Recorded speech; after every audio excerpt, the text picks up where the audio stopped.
Hey everyone, this is Sean. Today let's think about how to design an AI agent system like a pro. It doesn't matter if you're technical or not, if you're a product manager, designer, data scientist, or computer scientist, does not matter. The goal here really is to understand how do we think holistically about, starting from the front end all the way to the back end, database, and setting up AI agents so that your app will be smarter than just a traditional SaaS product. So today's example is about how do we design this agent system for the e-commerce direct-to-customer brands, D2C brands, to manage their customer support. So as we know that customer support is a field that traditionally has a lot of human involvement when it comes to things like return products, exchange products, or asking about the status of where my product is when it's being shipped. And for a lot of the e-commerce companies, they probably cannot afford to hire a bunch of call centers or message replying agents. So this would be a perfect use case for them to increase their response rate as well as improve the satisfaction for their customers. So now let's jump in and think about how do we think through this step by step. Okay. So the first thing is that our goal today is that we want to make sure that we will have over 70% automation in this customer support flow, which means that the other 30% will probably be we're going to loop the humans back into the conversation when an e-commerce site is talking to a customer, right? And also we want to make sure that the customer satisfaction rate, CSAT, is greater than 4.5 out of 5, right? And last but not least, we want to make sure that the response with the 50% of the percentile of the customers is below 1 second, and then 95% of your customers will get a response under 2.5 seconds. Why is this important? This is important because if the response time is too long, it really affects your satisfaction from your customers, okay? So this is our goal. And let's also think about what is our scope today. Our scope is very simple. We want to focus on returns, exchanges, and where is my order, okay? So let me just delete this flow and then let's walk through it together. So firstly, let's think about the rules of this scope. In order to return to the customer, we need to make sure that the products, for example, will only be returned if it's bought under 30 days before. And it must be returned in good conditions, right? Otherwise, the AI agents probably will just allow any products to be returned at any time, which is not what we want, right? The second rule we think about is how do we think about the refund policy, right? In this case, most companies probably have a refund policies. For example, if it's under $50 and if they're using a human call center as a service, then they will automatically let it to return the product. But if it's over or equal to $50, then they probably need to loop in their manager. We want to mimic the exact user behavior here. The third one is called exchange policy. So if a customer want to exchange the product, they also need to make sure a few things. It needs to be in good conditions, and certain categories of products cannot be returned because, for example, if it's food and you already open it, you cannot really return it, right? And lastly, how do we route back to a human, right? And there could be all sorts of scenarios here. It could be because the user directly asked that they want to talk to a human, or we have detected that there's some very negative emotions in the chat, so that we must involve a human being to basically provide emotional support for the customer, okay? From a backend and database perspective, there are a few things that we should consider in this case. Let me just paste it right in. The first thing is that when and how much is the peak for requests per second, and about the seasonality as well. Imagine this is Black Friday or Christmas time, then probably there will be a lot more people doing online shopping versus the other period of time of the year. And also we need to think about how we're going to store all the chat history, information about the transactions, about return and logistics. Do we store it in a relational database, or do we store it in a vector database? So here's a concept we need to introduce for AI agents, which is vector database. What it really means is that traditionally, we basically define data tables in, imagine you have an Excel sheet. There are rows and columns. Every column means a different feature. Every row means a different entry, right? But in order to search some of the, say, unstructured data, like the return policy or refund policy, these kind of things are not going to be stored in traditional table format. They're probably a paragraph or a PDF, right? So the way to do it is that we can store this information in a vector database in which we will embed each word or each paragraphs into vectors, right? So what we mean by that is that we're going to turn these words into numbers that are in high dimensions. If you're really not from a technical background, just think of it as like, we got to digitize something. Like if you're looking at a photo on your iPhone, it will be stored in digits. And then when they're stored in digits, you'll be able to search them by calculating some similarity between photos. Similarly here, we're allowing it to calculate similarities between vectors, right?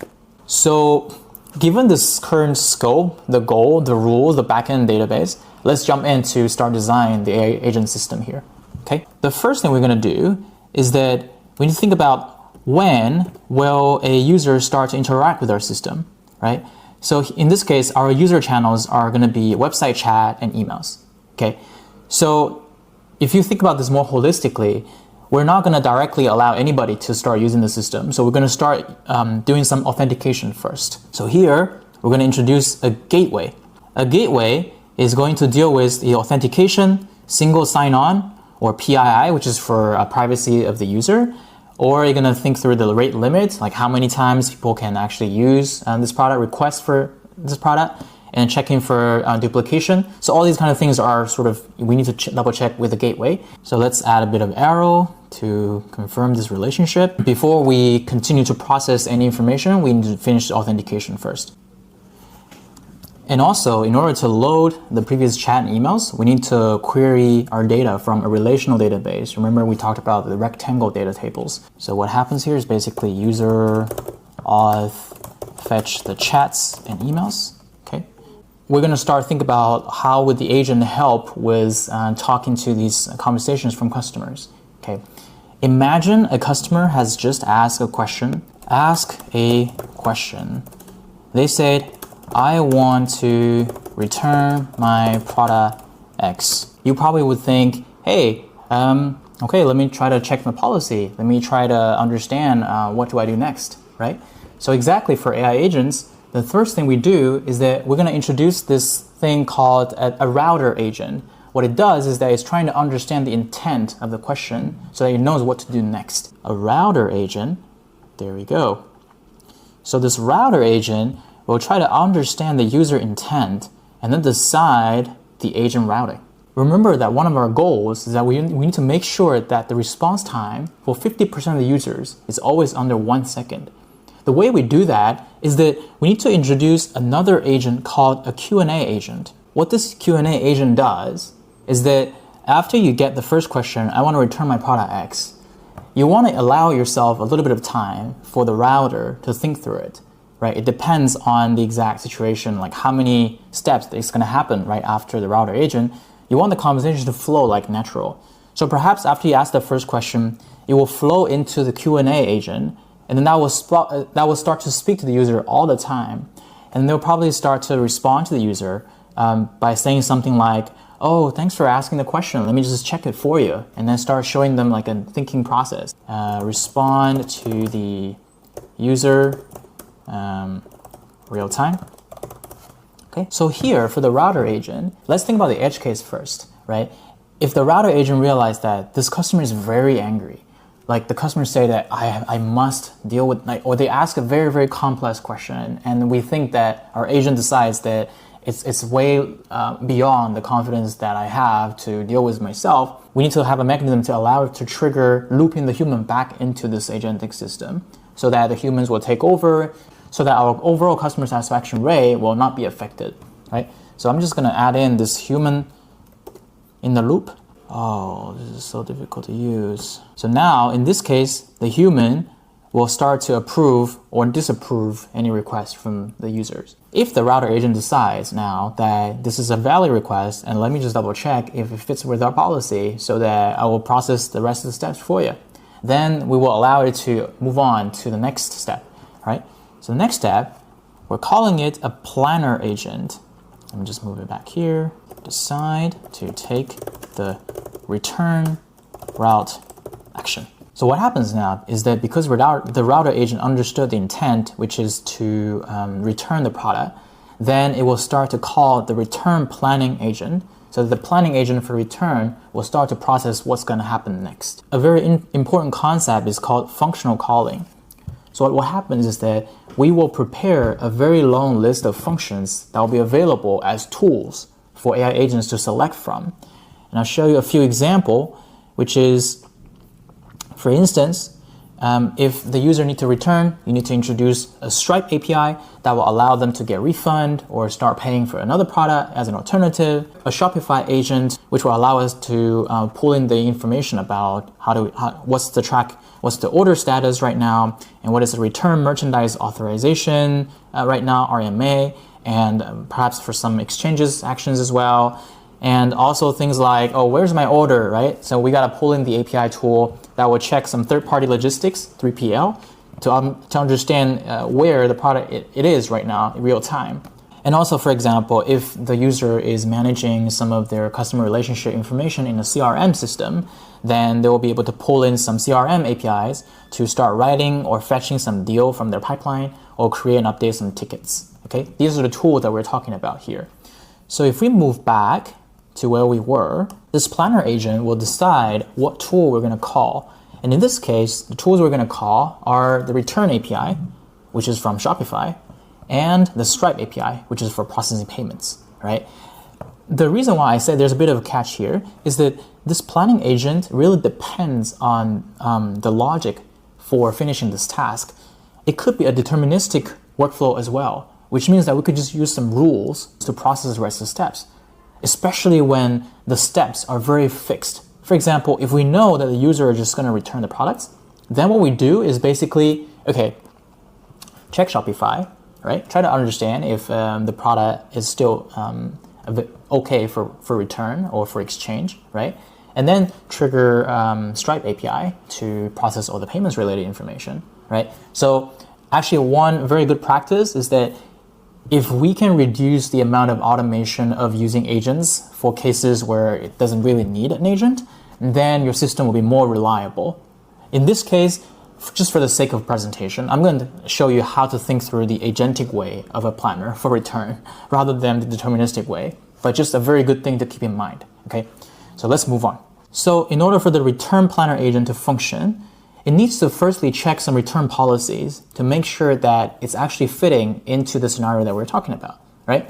So in this case, we need to finally start looking into vector database, which will include things like frequently asked questions, policies, all these kind of unstructured data that are in paragraphs, so that because it's not easy to search in the table, so it will be easier for us to search semantically using vector embeddings. This process is also called RAG, Retrieval Augmented Generation, right? It's a very fancy word and a buzzword at the same time, but it's important to understand that it's basically just fetching information through a semantic search so that we will get more relevant information about this company's return policy, which the large language model does not even know, right? Because this is a private data, and we want to feed this private data into our AI agent. So I'm also going to paste the policy and guardrails services here, right? So what this one does is they basically want to double check if it fits with the policy, right? So there's a bit of a decision-making mechanism here. Just from a diagram perspective, let's say check policy via vector DB. And then this vector DB's information will go through this policy check. And we're going to say, okay, align with policy. Inform the agent. So this is a little thinking process for the planner agent to go through before we trigger any functional calls. You will need to define very clearly in the prompts for this return planner agent so that it knows that you need to firstly refer to all the checks. And if you realize that one agent is probably doing too many tasks, feel free to split it up into smaller ones so that it will do the exact one thing so that it does not hallucinate. Here we're sort of a little bit oversimplifying the situation, but just to make sure that you define your types and define everything very clearly so that your prompts, your agent will understand what it needs to do exactly, right? So after we finish the RAG check from the vector database, our planner agent finally understood, okay, we need to trigger some APIs, okay? So the first API they're going to trigger is Shopify API. If it fits the policy, call Shopify API for return. And if the next step is about returning the money, then we should also call the Stripe API right here.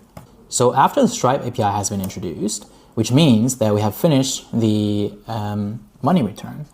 So the Stripe API should return the information back to the return planner and say, okay, payment, refund, done, right? After this, the return planner agent should be updating all the context back to this Q&A agent, because this Q&A agent is really doing the conversation with the original user channels, which includes the web chat or the emails, right? So imagine this Q&A agent is just like the central brain or the CEO of the company who needs to do all the communication with their customers.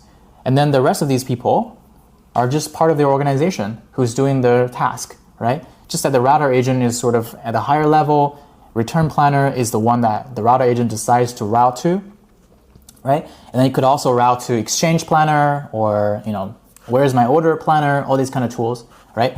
But after this planner has done its job, what it should do is that you should always update the information or the context back to the Q&A agent, right? So the Q&A agent is like, okay, so return the latest updates, the latest status of return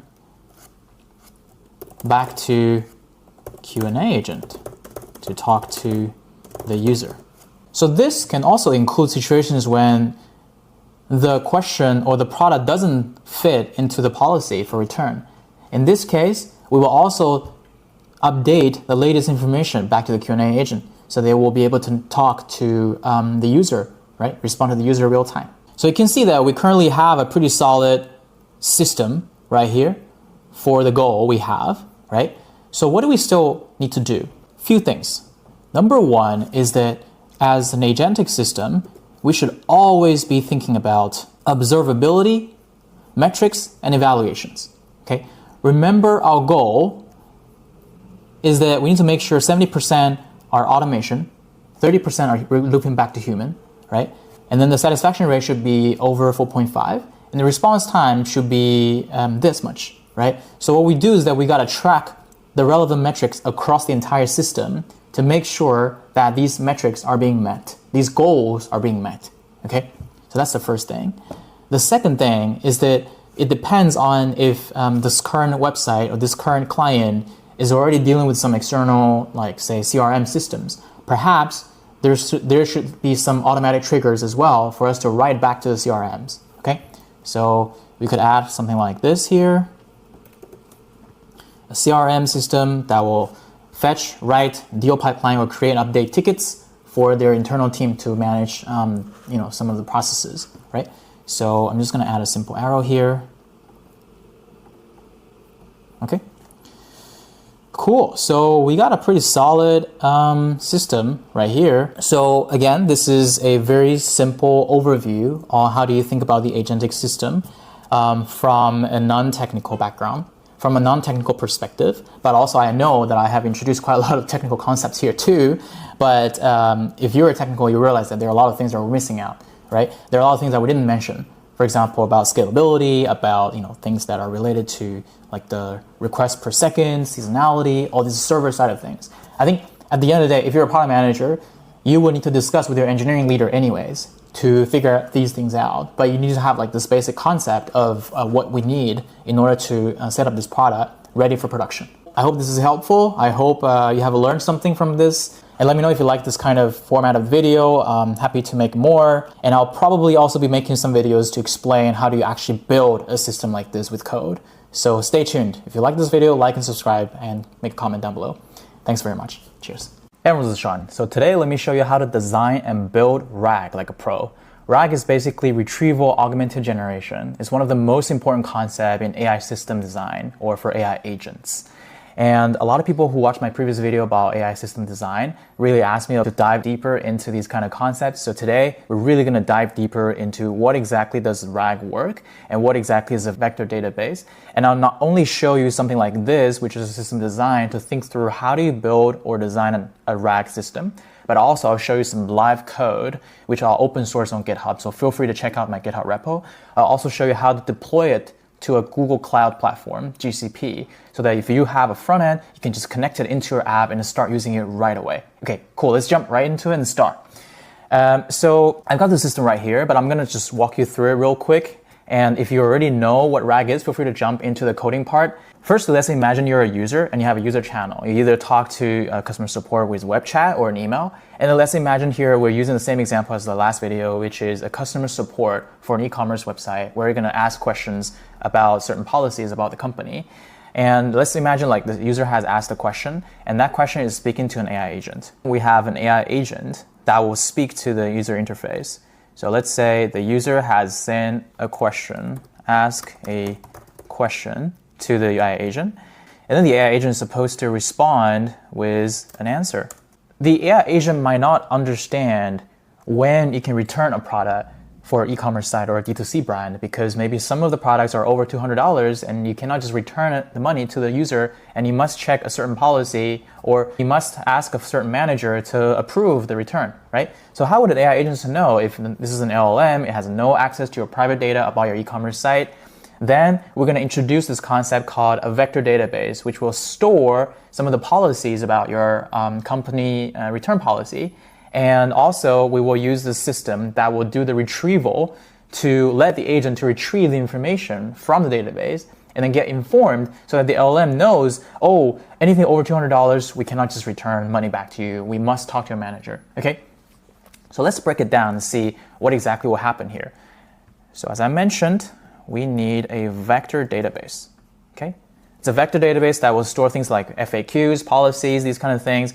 And the way that the AI agent will speak to it is basically RAG, which is going to check the policy. And then the way that this vector database is built is very simple, okay? So we're going to create a frame here. The first one is that you might have a bunch of original documents, okay? Some of these documents could be in like PDF or it could be like a very long paragraph. So in order for this AI agent system to run very efficiently, we need to introduce this concept called text to chunks or anything, PDF to chunks, so that every little chunk is a piece of condensed information so that we're not like overwhelming the system, okay? Then later, we're gonna need to turn these chunks into a thing called embeddings. So what is an embedding? An embedding is basically an array of numbers in a very large dimension. What I mean by that is that, say, okay, now I'm going to input these words into ChatGPT and then it's going to give me an answer. The way ChatGPT understood it is not like, hey, it processes all the words. Instead, it's processing a bunch of numbers. So every little word that you see here to ChatGPT is probably a 1,000 dimension vector with like 0.01, 0.67, 0.86, all the way until the 1,500 something dimension, okay? So that the machine will understand, okay, so with different numbers at different dimension or at different space, it means differently, okay? So in math, there's a concept called vector similarity or embedding similarity. What it does is that maybe like the word of, French, Spanish, Chinese, these are all languages. So they're probably similar in higher dimensions in mathematics, okay? But this is not the focus of this video. If you're not technical or technical, doesn't matter, okay? So what we do is that we're gonna use the tools that are already built for us and we're gonna use it well so that this system will function properly, okay? This process is actually called seeding. I'm gonna show you in the code in the real example very soon, okay? So after we did the seeding, you have put your policy into these chunks of embeddings and then feed it into the vector database. What happens next is that because now the AI agent is doing the retrieval augmented generation by referring to the database in the vector database and just searching for the relevant information. We're turning the customer question into embeddings as well, and we're calculating, hey, what kind of chunks are actually relevant here so that we'll be able to align with the policy. Let me just draw this diamond here real quick. We're going to align with this policy. And then we're going to inform the AI agents so that it knows what exactly is going on with the policy. Okay? So this is already a very simple system designed for RAG for retrieval augmented generation and vector database. So now I'm going to show you a real example of how do you interact with a RAG system with the use case of a customer support for an e-commerce D2C brand. So I'm just going to type in the website. So you can see that this is a live link. You guys can try it as well. Now we're landing in this chatbot, not a big surprise, but now we have like 4 documents on the right-hand side, which are all related to the policy of, say, for example, how about returns, how about shipping, the guide of the sizing, as well as the support for contact. And let's just do it one example, which is for the shipping policy, there's free shipping for anything that's over $50. So if I just ask a question and be like, I bought my shoes for $80, can I get it shipped for free? And send it over. Could have chosen a better color, but this is not the focus of this video. This is just the front end.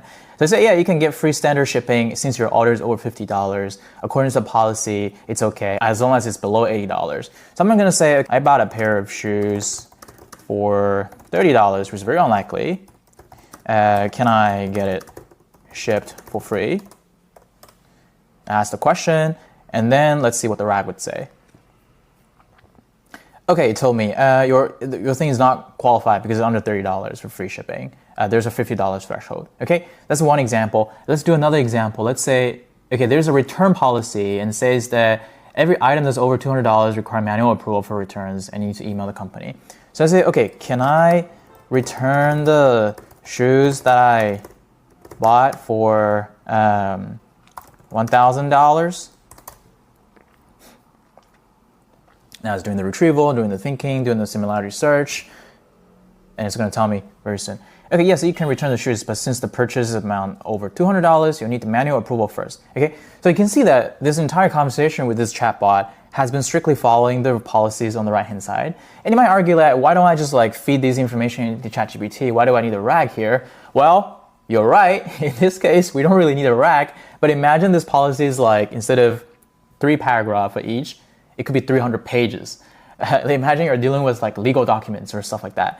And then that would be a different story, okay? So in this example, we're just showing you an MVP of how it works and how you actually build it and make sure you understand the concepts. And then if you're like scaling things up, there are more things that you need to deal with for the back end, okay?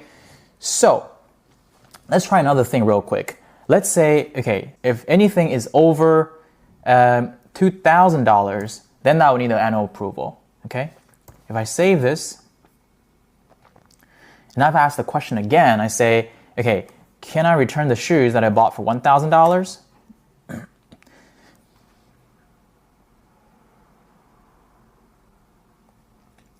It told me, yes, you can return for $1,000 as long as you meet these criteria. They're unworn, blah, blah, blah. And since your purchase is under $2,000, you don't need any special approval for return. Look at this, it's like immediate. Once I like update my vector database for these documentations, immediately my app will know what exactly is the policy. How easy is that, right? Imagine you have like 300 pages of policy documents. As long as you edit it real quick, and then database sort of re-embed the entire policy, and your robot knows exactly how to answer your customer questions. Okay, I think this is very convenient. And now let me show you how to actually build it and use it, okay? You don't actually need to build anything. I already prepared the GitHub repo for you. It's open source, completely free. Just try it, okay? So my GitHub is right here. It's got Shanshan-Chen/YT-RAG. YT stands for YouTube, RAG stands for Retrieval Augmented Generation, okay? So if this is the first time you're gonna touch code, don't freak out. What you can do is that you can just sort of, honestly, you can just like Command A and copy and then paste the whole thing into ChatGPT or into Cursor and ask it to tell you what you're gonna do, all right? But in this case, I'm gonna show you step by step how to do this and launch this as a full stack product. And so that you can like link it to your own project, you can even try it in your own real business, okay? And if you're a business in e-commerce brands, feel free to let me know. Happy to do some extra sessions with you if you're interested in me helping you out with these AI automation, okay? Let's jump right into it. Cool. So what we're gonna do is that firstly, I'm gonna clone the code. I'm gonna say copy this clone, okay? And then I'm gonna turn on my favorite app, which is Cursor. Let me create a new window here, okay? So I'm gonna go into my So I'm going to open my project, desktop developer, and YT-RAG. And I'm going to say, okay, YT-RAG showcase. Okay, create that, open. All right, I just created this new folder in Cursor called YT-RAG-showcase. What you got to do is that you're going to turn on this terminal, okay? And then what you got to do is they're going to say git clone and then paste this in. All right? You see? Now you got this open source project, okay? So, how do we deploy this and how do we use this? All right? Let me try to guide you through the README documents. So, firstly, we have this architecture that has an app that has the core service, a core folder that will basically define the configuration and infrastructure. We have the models, Pydantic models, that basically defines what are the data types that are going to be required for every model or every API. And we're going to have a service model, then we're going to have a service folder that's going to deal with all the business logic regarding RAGs, embeddings, AI agents, all these kind of stuff. All right? And then we have a main.py, which is a fast API application for the backend. If this is your first time to deal with backend, trust me, don't freak out. This is super easy. I'm not from a computer science background. I learned all of this by myself through AI, and you can do this too. And I'm going to show you how to do it. Okay? Cool. So we already did the first step, which is git clone. And now all we got to do is we got to go back to, let me just set this up. Now what we got to do is that we got to go to cd yt-rag, okay, as this said. And then we're going to create this virtual environment. Literally just copy this, okay? Paste it in your terminal. All right, so what this did is that created this virtual environment called vim_yt-rag, and then you can basically install your Python packages in it, okay? So we already have our Python packages ready, which is in requirements.tsx. We're only using these few, all right? And just paste this in. And you're gonna install the packages you need for running this project, okay? And then we're going to need to set up our vector database. In this case, we're using Supabase for the vector database. We're going to use the PG vector. I know there are a lot of options on the market. There's Pinecone, there's Weaviate, and we're not talking about which one is better here. I'm just talking about how it works, okay? Feel free to try other tools if you want to. Okay, cool. Let's get started. So the reason why we need to set up Supabase, one is because we need to set up this place where it's going to store these policies for documentations. Number two is that we need these keys from Supabase so that our app is connected to the database, so that they're communicating with each other, okay? Just follow me, trust me, like, this is pretty easy. We can do this. Cool. So, let me start creating a new Supabase project for us. Supabase.com, okay? If I go to dashboard, let me make it bigger. I can go to YouTube. You can see that I already have a YT-RAG. I'm going to create a new one just for this showcase. You can click on New Project, and then I'm going to say YT-RAG-showcase, and then I just input in my database password, and let's just create the project. I'm going to delete this later, so don't even try to use things here because I'm going to show some keys here, and I'm going to just delete it. Don't try to use it, and you should set it up yourself, okay? Cool. So now we set up this Supabase. Let's see what's going to happen next. Okay, let's come back to the GitHub.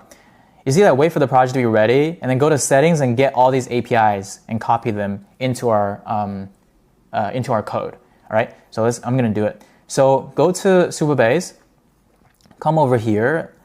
I think if I just scroll down, yeah. If you just scroll down, you can see that there's project URL and API keys here, and then we're just firstly, we can see that there is a file called .m.example, all right? We're going to copy this and paste this again, and we're just going to call it .m instead of .n example, so that this is for production. And then we're going to copy the project URL here, click on copy. You can see there's a project URL, replace this with the real one. And then you can see that there's this anon public key, copy that, come here, replace the second one with it, hit Command S to save it. The third one is the service role key. Service role key is right here. Let's see. Let's go to project setting, and then we can find API keys.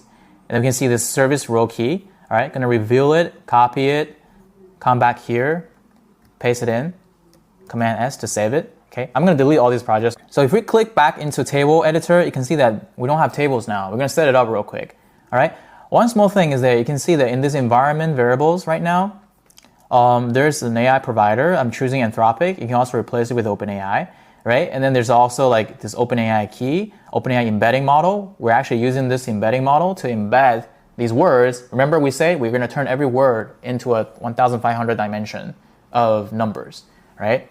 And then we're going to use OpenAI. If you're using OpenAI, you're going to use GPT-4o. If you're using Anthropic, you're going to use Anthropic chat model, which is, in our case, I'm going to use 3.5. Doesn't matter. Choose whatever you want, okay? Last but not least, the environment's development and log info is info right now, okay? So what's missing in the environment variable is just I need my OpenAI key and my Anthropic API key, okay? So I'm just gonna paste my own keys here. Here I'm gonna block it. And if you don't know where to find it, you can just literally search OpenAI API key on Google, and then you can just create an OpenAI key, log in if you haven't logged in. Just click on create new keys and type a name here and then copy it, right? And then you're gonna start using it. Anthropic is the same thing. Now we're gonna initialize the database. The way we do that is we have a file called SQL/init supabase.sql. Just do Command A, Command C, come to your Supabase, come to the left-hand side, there's a SQL editor, open it, click in, Command V to paste it, Command Enter to run it. Okay, you see, oh, your Supabase database is ready for RAG. Okay, what did we do exactly? I'll briefly explain. Go to the left sidebar. Let me just make it bigger for you. Go to the left sidebar, click on table editor. You can see there's a table here called rag_chunks. Okay, remember earlier we said we need to do this thing called seeding, which we're going to turn original documents into text chunks and then embed the text chunks. Okay, here I'm going to show you how to do that exactly. So for now, you can see this table that has ID, chunk ID, source, where does the chunk come from, text, what exactly is in that chunk, what is the embedding for this text, right? When is it created? That's all. We're just keeping things simple here. If you go to the sidebar and click on database, you can see that there's one table here listed, and then you can also click into functions. Okay, why we're in the functions? That's because if we go back to this, we actually define some functions here. One function is called match chunks.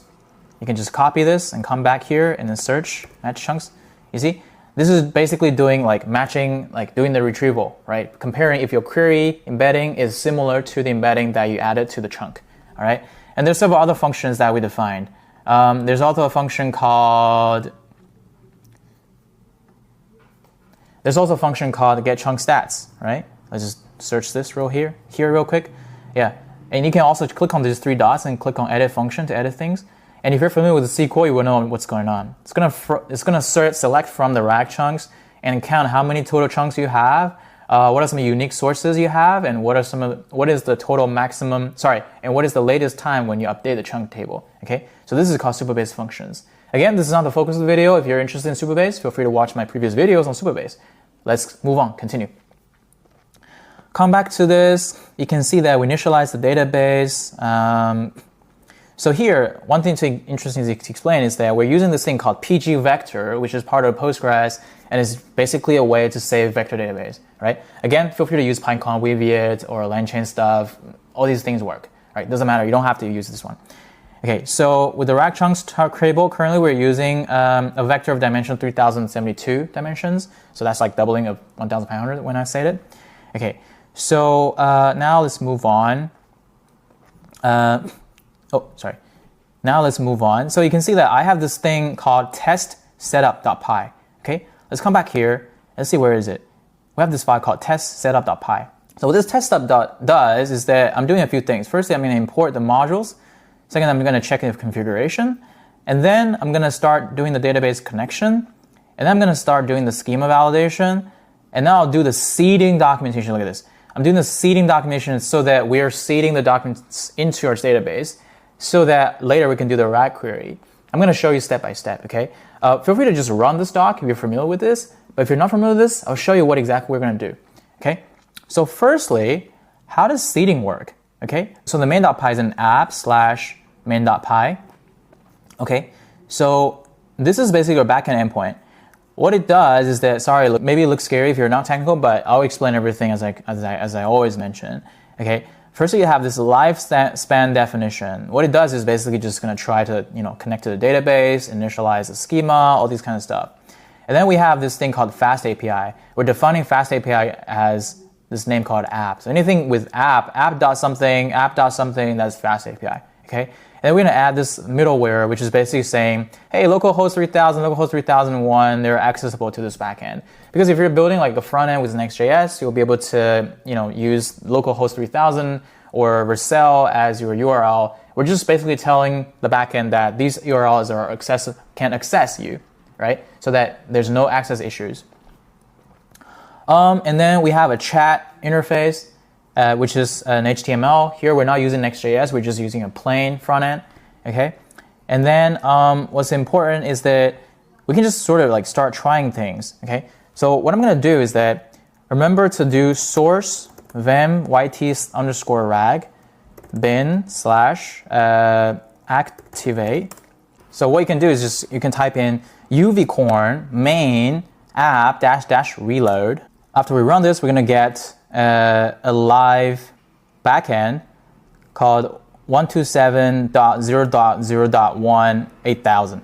Okay, so if I just do command click on this thing, it's going to show me this thing called welcome to RAG AI agent backend version blah blah blah blah blah blah blah. Okay, and a quick way to check it is that there's this thing called basically you can check either the health of it or you can do something fun. Like for me, I did like /greet/name so that it will tell me if it actually worked. So if we go to this URL and do /greet/Sean, it's going to tell you, hey Sean, I think you're great. Okay, and if I just greet like Donald, hey Donald, I think you're great. So this is like working. Okay, this is working. And or you can just type in /health, is it? Right? And then it's going to tell you, oh, database connected is true. All right. So now let's move on. So here are the three things that are very important. The first one is an endpoint called the /documents. This is where we're going to save all the documents. Okay. So if you go to the /documents, it's going to return to you what documents you have. All right. So let's try that. So if you do /documents, you can see all the documents we have. And I'll show you in the code where is it. So if I just do double click command default, command C, command F, command V, search, you can see that we imported from this, okay? Which is, where is it? From data /default documents. So from data folder, where's data folder? There we go. Data folder /default documents. So these are the documents for the policies that we're going to input, all right? So we're going to have a policy for return, if you still remember in our app. We have a policy for return, V1, policy for shipping, sizing guide, and support contact, okay? So we have basically this exact same thing. Policy return, policy for shipping, policy for sizing, and policy for support and contact, okay? So if we go back to main.py, so if you go back to app/main.py, if you call the API of the URL /documents, it's basically going to show you the default documentations as I showed you earlier. Okay. Another endpoint is called /seed. What this one does is they're going to take the input of the documentation and then start showing you, hey, we're gonna like turn your documents into chunk ID, source, and text. Remember, this is how we're going to store it in the database. All right. So this API, I'm literally going to show you how to turn these documentation into the database. All right. So what it does is that it firstly split your thing into chunks. All right. Split thing into chunks, and then it's going to show you, and then it's going to run this function called rag service seed documents. You can do command click into this. Sorry. And then it's going to run this function called the rag seed documents. Okay, and then it will get to this the inserted account. So how did the whole thing happen, right? Let me show you. So if you run this API, what it does is that it's going to run this function for you. Okay, let's find out where is this function. Command C, Command F, Command V. All right, we define it in services.rag. Right, we have a folder called services. This is basically where we're going to save all these AI agents, right, or agent-related stuff. So let's go to rag.py. Within the rag.py, remember I mentioned that we have a function called seed documents. What this one does is that it's going to turn your documents into chunks and turn chunks into embeddings. Okay, so let's briefly go through it. We have a function here that said, okay, we're going to use the chunk function to chunk the documentations, and then we're going to embed the documentation using embedding service, which is imported from embedding.py. And last but not least, we're going to combine the chunks into embeddings so that we can insert it into the database. Okay, let's check the embedding.py real quick too. In the embedding, what we do is that you can see that here we have embed text. What it does is it uses this OpenAI client with embeddings to create the embeddings based on the text input. Remember, we already cut the text into smaller chunks, so it's gonna embed every text into embeddings. Okay, I know I say a lot of tongue twisters. Let's just run it and see what happens. All right. So all you gotta do is that if you have defined properly of your default documentations, what we can do is that we can just do test the setup to set up the whole thing. Okay. So come to your terminal. Again, if you are not in your virtual environment, do source venv yt-s_rag bin activate. Okay, and then we're going to do Python test setup. Now it's going to run this setup, and I'll show you what exactly we're doing. So we imported the modules, testing the configuration, did the database connection, schema, documentation, seeding. You can see that it successfully seeded the 4 document chunks. And then it tested the RAG, it worked, okay? And it passed everything. Okay, so now if we go back to the database, go to the left sidebar, table editor, you're gonna see all 4 documentations are here, all right? Policy, return, shipping, guide, contact, and you can see where the source is from, and you can see what the text exactly is if you double click on it, okay? Anything that items over $200 require manual approval for return. And then there's this embedding that is 3,000 columns of dimension. And if you do this /chat, you're able to turn it on, and now you have these policies right here. Okay, so this is literally using what we define here. Okay, so let me prove it to you by making this a little bit smaller, making this a little bit smaller, and our eye should be focused on our terminal here. Okay, so what we gotta do is that I'm just gonna say, okay, what is my return policy? I hit send. You can see that here it's running because now it's doing the vector database retrieval, and you can see that it's using Anthropic, all right? And then it did the query processing with 1 citation, so that means it found 1 reference, 1 citation, all right, which is the policy that we refer to, return policy, okay? And I just asked the question again, can I return my product that was $800. You see now it's doing this another retrieval again. And then you see that it tells me, since your item is over $200, you will need manual approval for the return. Okay. So now we prove that this RAG system already works. All right. It already works. One more thing I want to show you is the chat. If you click on services/chat.py, you can see that we're currently doing this function called generate answer. What this one does is that there's a system prompt. Right? It says that you're a helpful AI assistant for customer support. And there's some important rules. You basically say you can only answer questions for policy, return, shipping, and sizing. And you should, for questions outside of knowledge base, you can just politely reject that. All right? And then we can just test it real quick too. You can say, who is the US president now?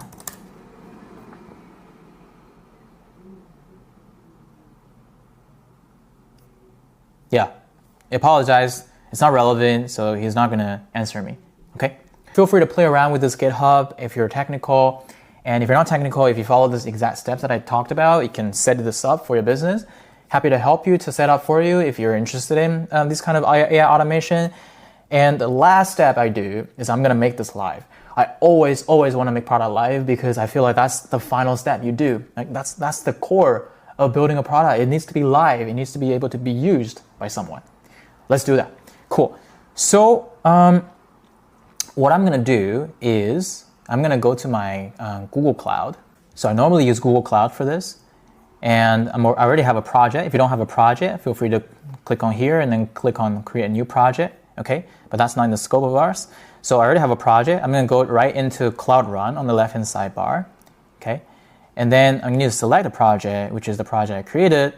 And you can see all the projects that I have here. And I already have one called YT-Rag, and the rest of them are my previous projects. So what I do is that I first need to commit the code to the GitHub, and then we can connect it through GitHub into Google Cloud. Okay, so let's try this real quick. Let's come back to Cursor. And one thing I didn't show you earlier is how to connect to GitHub. And if you're creating your own thing, you can also come back to your folder and do remove-rf git. Okay, hit run. Create a new repository. Okay, and I'm just going to say yt-rag/private showcase. Okay, create the repository. Git remote add. Make sure you navigate your folder into yt-rag, and then git branch name. Okay, let's come back here. Command R to refresh it. Cool, this is good. So now we got this, all right? We got the whole thing. Let's come back to Google Cloud. Let's click on Connect Repo in Cloud Run. Let's set up the cloud build name, all right? And then I'm gonna click on here to repository. You can say yt-rag dash. You can see I have two of them, but I'm gonna use the private showcase, understand, next.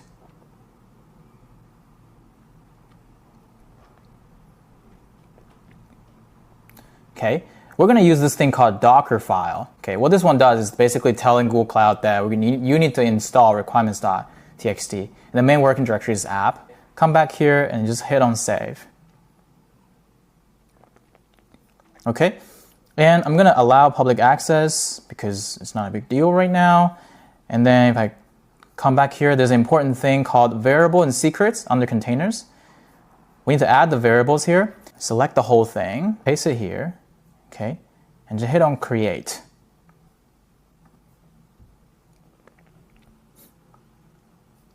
Now you're deploying the app, okay? So this will be a URL. All right, so now creating the service. By the way, now if you go to your GitHub and if you refresh it, you can see that something's running here, right? Because we're connected to GCP through Docker, right? You can click on the details. You can see that it's in progress. So it's very well integrated. So if you click on view more details on Google Cloud, you can see how exactly it's been built. You see it's very well connected. If you click on this commit thing, it will lead you back to your GitHub for the exact commit. Oh, good. So now we're officially live. And then we click on YT-rag private showcase. You can see we have this URL here. Copy this, Command T, Command V. Good. Guys, this is live. And then let's do /chat. Cool, we got our policies here. So for return, let's say it should become, if anything is over $8,000, all right? If I hit on save, by the way, double click here again. You see, it changed into 8,000 immediately. And they updated this embedding as well, immediately, okay? So this template really works well. Okay, so now if I ask the exact same question again, it's doing retrieval on an updated database, vector database, and it's gonna tell me, yes, you can return it and purchase 1,000, which is lower than 8,000 is fine. This is the end of the video, and I hope you enjoyed it. I hope this is straightforward. I hope this is easy to follow. And again, I would like to hear any feedback from most of you guys. And a lot of people ask me for making more videos regarding, showing you AI agent system design. And people also ask me about deployment, so I'm trying to keep the balance. So let me know if this format of video works for you. I'll show the system design at the beginning, and I'll show you the exact code example, and I'll open source the code on GitHub, and I'll show you how to deploy it. Let me know if this kind of format of content is really helpful for you. I don't think anyone else, I didn't find any other YouTubers or influencers doing this. So I'm sort of also experimenting this myself. And at the same time, if you're a business, if you're running an e-commerce website or D2C brand, I'm running my own startup called Automanus.io, which is basically an AI agent system that helps people selling physical products to manage their sales leads. And I'm also open for discussing any AI automation requests or demands from a business perspective. Just let me know. And I have all my social media contacts down below in the description and in the comment section. So feel free to reach out. Hey everyone, this is Sean. Today I want to talk about how to build a strong AI agent system. So recently I've been spending a lot of time talking to customers, investors, and other AI founders, and I've got a lot of quite good feedback on how to build AI agent systems, and not only from how people use products, but also from how people build products. And I think that I have collected 8 of my top experiences that I have collected, both from my own experience and from what I have discussed with others. So as you can see, I've already listed on my screen. I'm gonna walk you through them one by one, and hopefully I'll be helpful for your own product building. And if you're a founder yourself, I think it will be a very good reminder, because this is basically what you're gonna need to think about every day when you iterate your product and launch the next features. Let's jump right into it. The one-line summary that I prepared for myself is that if you wanna build really strong AI agent systems, you basically need to build agents that are example-rich, self-improving through human feedback, and simple for customers, and verbose in natural language prompting. I'll explain them why, and I'll go through them in my list down below, okay? So the first one, I think that's super important, is that smart defaults are more important than infinite customization. What I mean by that is that oftentimes the customers are usually a lot worse prompt engineers than you, because if you imagine you're a user, right, and then you jump into ChatGPT, and then ChatGPT asks you to write some prompts for how they should structure their memories, for example, which is one of the top features why people stay on ChatGPT. You probably will be thinking about, okay, what should I be writing about?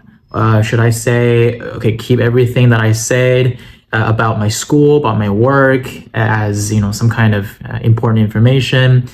Don't remember anything I talk about, in terms of my family, about my privacy. You need to think about these very deeply. Otherwise, it could be making some mistakes, right? When one similarity here is that if you walk into Walmart, for example, there are 20 or 30 different brands of shampoo. You have no idea which one to choose from, right? And choosing is already easier than typing your own prompt. So oftentimes your customers might not even know what exactly they should be writing if you give them too much control on your prompt, right? And then what you really should be doing is that you want to build a strong defaults that you already know that works in your domain. Say, for instance, if you're building a law LLM like Harvey, and you're probably a lawyer yourself, and you know exactly what you should be writing, right? Let's say you're drafting a new, petition for someone who is gonna apply for a green card in the US. Then the prompts that you prepare will probably be involving the past 10 years of experience that you have, practice law in immigration law, right? And if you let someone who just, started working in H-1B visa to draft their own agents, it's probably less relevant, okay? So you need to be having a strong opinion on what exactly works in your own domain. And then you also want to keep some black box stability over there, because that's kind of a company secret, but also you kind of don't want people to mess up with it, because that's based on what you have learned in the past, right? And eventually you want to optimize for the outcome of the user rather than something that is infinitely customizable. This is actually a feedback that I got from one of our investors, and he basically suggested that, hey, Sean, when you're building these AI agents, make sure that you brought in a lot of your own experience, which in my case is that I used to work at Google Business Messaging, where we enabled more than 10 million businesses messaging directly with their customers. So now we're building something similar. We're building something that allows all these businesses to chat with an agent, allow their customers to chat with an agent, eventually turn these conversations into structured leads. So we are going to embed a lot of what we have already known about this industry into our agent. So that is why I got this feedback, which I think is super valuable. Okay, move on. Next one. Number 2, meet users where they are. Don't change how users work today. Basically, it means do not force people to change their behaviors. Imagine, I don't know, if you are a left-handed person and then I ask you to play tennis with your right hand. Maybe that's not a good example, but just imagine you're terrible at playing tennis with your right hand, right? And then I ask you to do that. It just doesn't make sense. The better way to win a game is basically, as a coach, I would try to assist you with your left hand playing tennis, rather than telling you, hey, right hand is much better because everybody's doing this. We have this new tool. Don't do that, okay? And especially if you're building a B2B SaaS, what you're not going to be able to avoid is that most of the customers are probably using Google Sheet or Excel. or spreadsheets, right? And a lot of the startups, if you're targeting startups, are using Notion.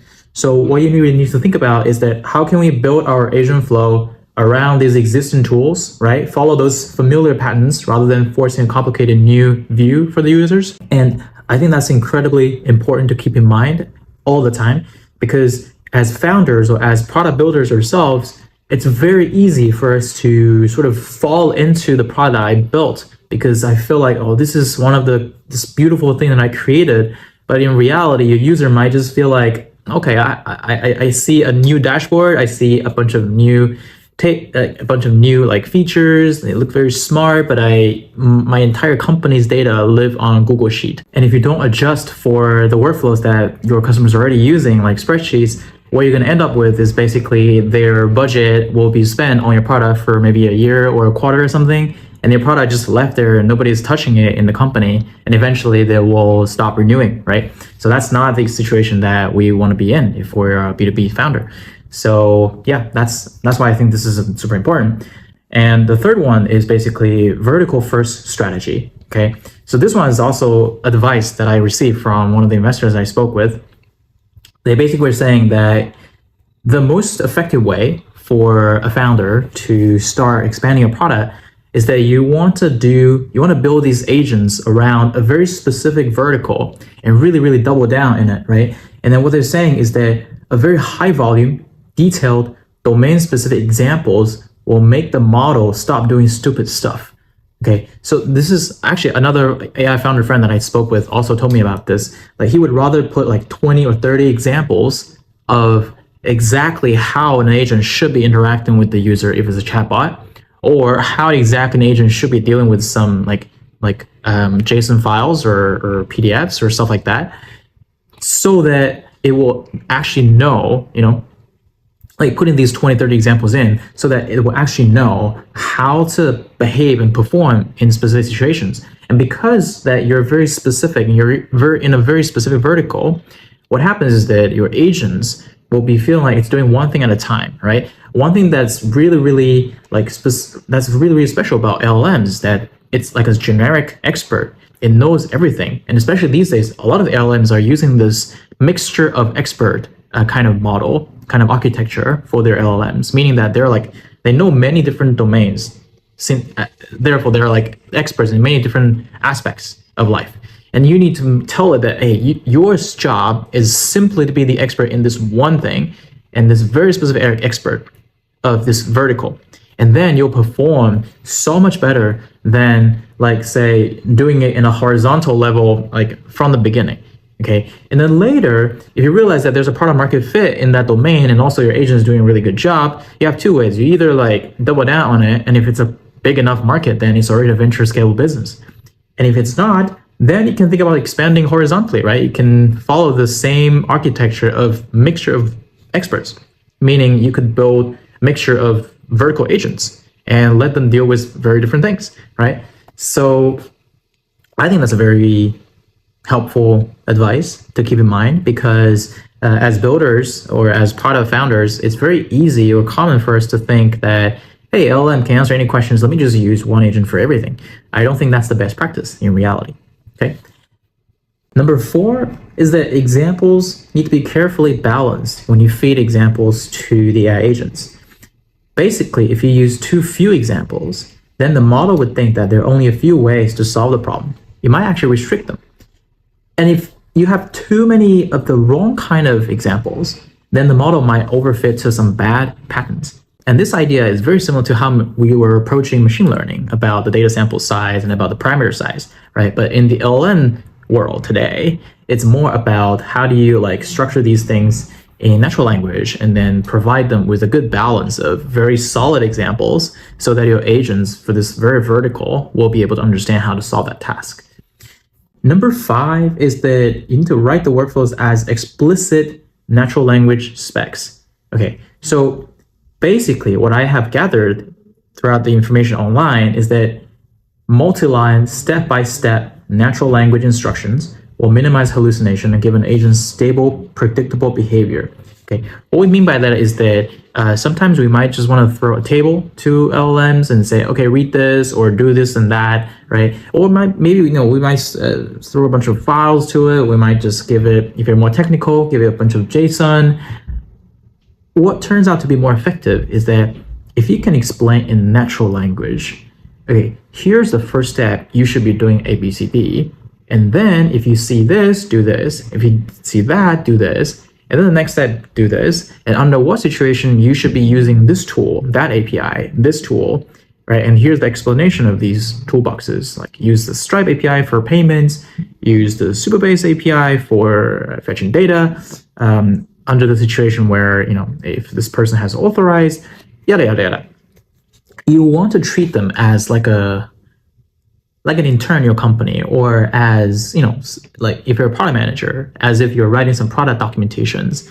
You don't want to just throw a doc at people. You want to explain to them exactly what they should be doing, right? So somehow I think LLMs pick that up from human beings, and also because it's a language model, right? So explaining in words and explaining them in very structured, concise manner with logic and with experience really helps with the performance of our AI agent system.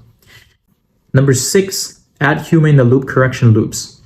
Have some kind of approval rejection cycles so that it acts like a micro training rounds, right? So if you have some good correction and then you have good improvement, and then your stability endures for longer, okay? I think this one specifically applies to customer support, which is, these days people call it CX agent, customer experience agent.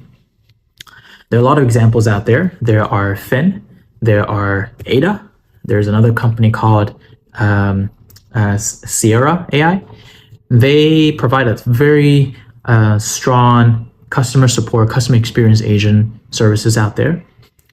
What they normally would always have is that there's a way to trigger humans to be looped in.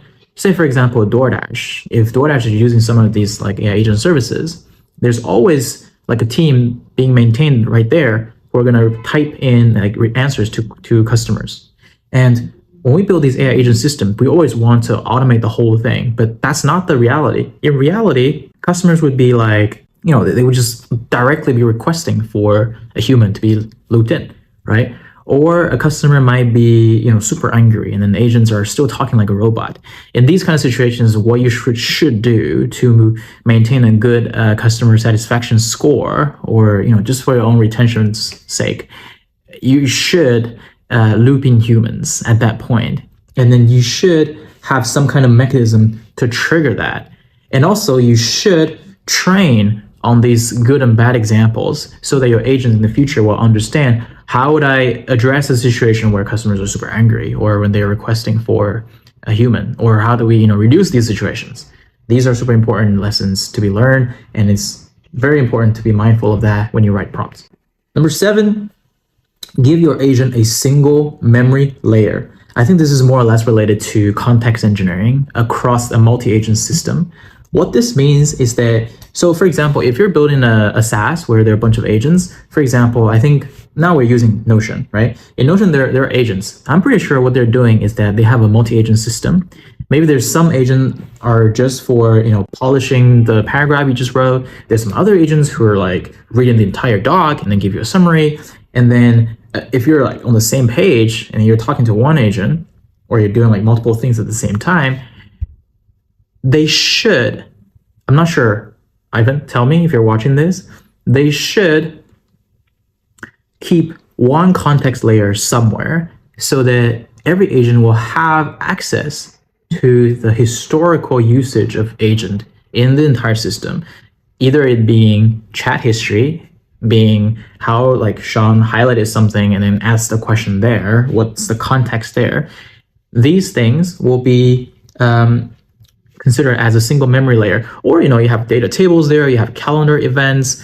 If you're like making a tool that's helping people to schedule meetings, or having a voice agent that will, schedule meetings, book appointments for dental offices, stuff like that. Having a single memory layer is always super important, because that just simply solves the problem of, some parts of your product just don't remember what the user did previously, right? And if you're, say, for example, if you're like building an email agent, then this email agent should have access to some sort of calendar events that you previously scheduled for them if you have another voice agent right there.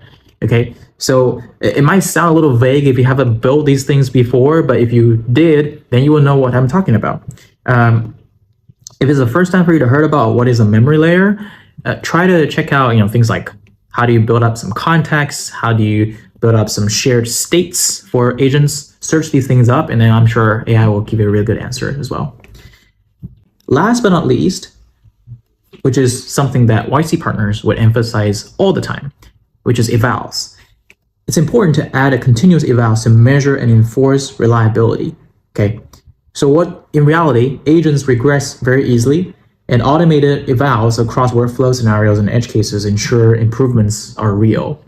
Let me give you an example. If you say are building an email agent, and this email agent is supposed to check the headline, check the subject, check the content, make sure you have the right signature, make sure that it read the previous context and mention anything as a greeting, like as context that you know how to greet this person if it's a follow-up. And then what happens is that sometimes agents might skip the steps. Depends on, today maybe Claude is not performing well, tomorrow ChatGPT is like replacing their old model with some updated ones. Anything could happen, right? So what you should do is that you kind of have to have the system there to do the evaluation and be like, okay, before you hit send of any new emails, make sure you check that each one of these steps are fixed or are like fulfilled. And you have some kind of like code there to make sure that it's actually, filling in the information requested, right? Before you send the email. That's kind of the eval system, a very simple one that I could come up with right now.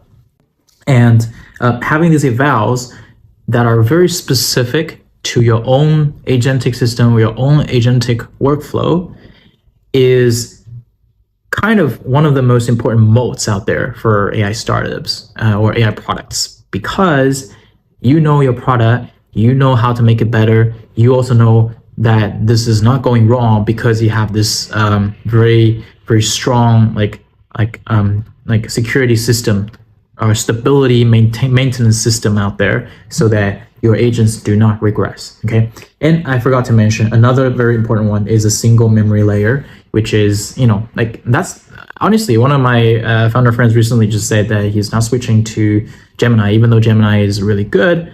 And the reason is because ChatGPT has got his entire past 2 years of history and is more comfortable just talking with ChatGPT because he doesn't need to explain again what his company really is, what was that last contract they just signed, stuff like that. Okay, these are super important moats for your company.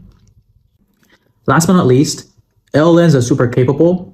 If an agent messes things up, it's almost always your prompt's fault instead of the model's fault. So this is coming from one of my founder friends' quote. If Claude can learn code bases, can learn how to write code, your agent has no excuse. You should give them as much of an example as possible. And the example was that Claude leaked their prompts out there, right? So basically, they just put a ton of examples in their coding tasks. That's why they know how to write code very well. Okay, so if Claude can learn code base, your agent has no excuse. Your agent should be better prompt so that it does exactly what you want it to do. Okay. So I know I've been talking for a long time, but let's come back and recap this. Essentially, if you want to build agents, AI agent system that is very strong, what you got to do is build agents that are example rich, self-improving through human feedback, simple for customers, and verbose and natural language prompting. And I guess maybe here, I should probably include with a memory layer as well. Let's just say with a memory layer and evals. Okay. Yep. That's basically a very high level summary of how to build strong AI agent system based on my personal experience, based on the conversation I had with customers, with AI founders and investors. Hopefully this is helpful for you, and let me know if you have any questions. I'll see you next time. Thanks. Hey everyone, this is Sean. So today let's walk through how to build an agentic RAG system like a pro. We're going to walk through a quick system design over here, And then we're going to jump right into a live demo that will not only have an embedding in a vector database for retrievals, but we will also show you how to use some tools like setting up Google Calendar, setting up a Gmail. And last but not least, I'm going to show you a open source GitHub repo for Agentic RAG that will allow us to set up the entire code base with Supabase, Python backend, and Google Cloud. So let's get started. Firstly, this is a system design for an Agentic RAG. For some of you who watched my previous video about a YouTube RAG system, this is basically an extension. We introduced this new thing called Agentic Tool. The user will have a user channel that will either talk through a web chat, an email, or a WhatsApp, and eventually it's going to interact with an AI agent that sort of is doing the communications over there, right? And then according to our previous video, we basically allow this agent to query some data from a vector database, which in our case, we're using Supabase. And this vector database essentially is like splitting some original documents, turn them into smaller chunks, and then turn those words into embeddings. Embeddings is basically a high-dimensional vector that will represent words in numbers. Eventually, this AI agent will sort of check the policies, check what kind of products they have. That's the traditional RAG we're talking about. Today, we're going to show you this very quick demo of talking to an AI agent and actually letting it schedule a call with us and eventually sending us an email. And I'm very excited to show you the demo right now. This is a localhost 8000/chat. And let's just jump right in and see what happens. And you can see that currently we have this thing called a scheduling time zone, V1. I sort of set up the time zone for availabilities for this AI agent to respond to a consumer. So if I say, I want to schedule a call with your manager to talk about a wholesale deal, let's see what it says. All right, now firstly, it asked me to schedule a call. Before that, they asked me about the preferred date and time for the call. And I'm just gonna say, okay, can we do 6 a.m. EST tomorrow? Now, ideally, it should check the policy over here, and it say that the earliest available time slot is 7 a.m., which is true, 7 a.m. right here, okay? So it cannot allow me to schedule time. So let's just say, okay, cool, let's do 10 a.m. EST tomorrow. My email is sasha.ru@gmail.com. And meanwhile, let's just show the calendar right here, okay? Let's send this. Cool, so now it has set up the call for me. You can see that it popped up real quick immediately, right? Look at this, it's already here. Sent from Sean at Automanus.io. Automanus is our startup, by the way, which is a sales leads manager for made-to-order products. Feel free to check it out, Automanus.io. Send me a summary email as a heads up. So you can see that in my mailbox, I already received this calendar, and I can say yes to it. And if I come back, I just got another one saying that it's a reminder for an upcoming call, which is literally what we asked for, okay? So this agentic tool calling is working. This is incredible. What happened was that we asked, can we do 6 a.m.? And then it checked the policy. They said that no, 7 a.m. is the earliest time. So it didn't even do the tool calling. And then later I say, okay, let's do 10 a.m. tomorrow, and immediately understood. And I gave it my email. And then it also, let's see, you also know that we're doing a wholesale deal discussion. So it also has the context. And eventually I asked it to send an email as a heads up. It also sent me an email as a heads up. So this is a full cycle of a agentic RAG system that allows this AI agent to talk to a consumer, okay? So now let's jump right into the code and see how it actually worked. So I prepared this GitHub called yt-agentic-rag under Shenshong Chen. You guys can all have access to it, github.com/shenshongchen/yt-agentic-rag. I'm gonna link the YouTube link here. If you like the video, you can click on Buy Me a Coffee to support us. What I really wanted to show you is this current project setup. We set up this agentic system in a fast API backend. Just like previously, we actually had another repo called yt-rag. Let me just turn it up for you. This is yt-rag, got 33 stars so far. What this one did was simply vector database for the RAG, and there's no tool calling at all. And this time we're going to dive into how do we combine both of them so that the AI agent has access to not only the knowledge, but also the actions, okay? And you can see that we have a comparison here that previously we also have vector search and RAG for Q&A. But this time we're getting tool calling, agentic reason loop, calendar scheduling, email sending, multi-turn chat history, multi-step actions. So if you scroll down a little bit, you can see that there's a step 1, and then you basically just git clone this repo and set up some Python environment. All you gotta do is just copy this, turn on your Claude Code, Cursor, VS Code, whatever. I use Cursor, so let's try the Cursor version. So all you gotta do is you literally just find somewhere empty and then paste this whole thing in and then hit enter. It will start a new project for you. And then the next step is that you need to set up your Supabase. Basically, for anyone who's not familiar with it, Supabase is one of the most popular AI agent related database. And then they also have their own vector embeddings for retrieval augmented generation tools. So it's very handy, very helpful. You just gotta create a new project, set up the password, set up a new region, and all you need to do is to copy these APIs and the project URLs. And if you go back to the code, you can see that we got this .m.example. What you need to do is that you need to copy this, turn it into a .m, and then replace these Supabase URL, anon key, and service row keys with the real ones. Okay, I'll leave this to you guys, and feel free to check my previous videos for how to set up Supabase. I've got plenty of examples. So after Supabase, there's another thing, which is you need to set up the database. In our code, we have a section called SQL, and you can click on Initial Supabase SQL, and you can see that we're showing you how to create the tables. All you gotta do is just Command A, Command C if you're using Apple. Come to Supabase, come to SQL Editor, click on plus, click on New, and then just paste it here and run it. That's it. And then you're gonna set up the tables just like me. All right, on the sidebar, Table Editor, you can see that I was showing you the example of the policies, and all of them, we have some initial setup just for you if you run this project. After you set up the Supabase, what happens is that you need to also set up the OpenAI keys, and then eventually set up the Google Cloud, because we're using Google Calendar and Gmail, so it's gonna be much easier. So what happens is that you need to set up this thing called a service account. What the service account does is you're basically telling Google that this app is allowed to use my Gmail to send calendar invite to this extra Gmail externally, okay? And then the way you do that is just, you need to come to console.cloud.google.com/API/credentials, or you can just navigate to the left-hand sidebar, API and services, and click on credentials, okay? And then you'll be able to land on this page where you can click on create credentials plus a new service account, okay? And a service account is basically you can handle everything in the back end without any authorizations anymore. It's just, you're giving it your secret or access to a project, okay?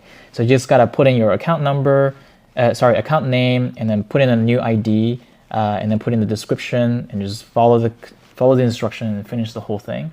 I have documented everything here, so you just need to literally follow this step, all right? Give it a name, Agentic RAG service, and then eventually you need to download the service key to your local folder called credentials/serviceaccount.json, which is right here.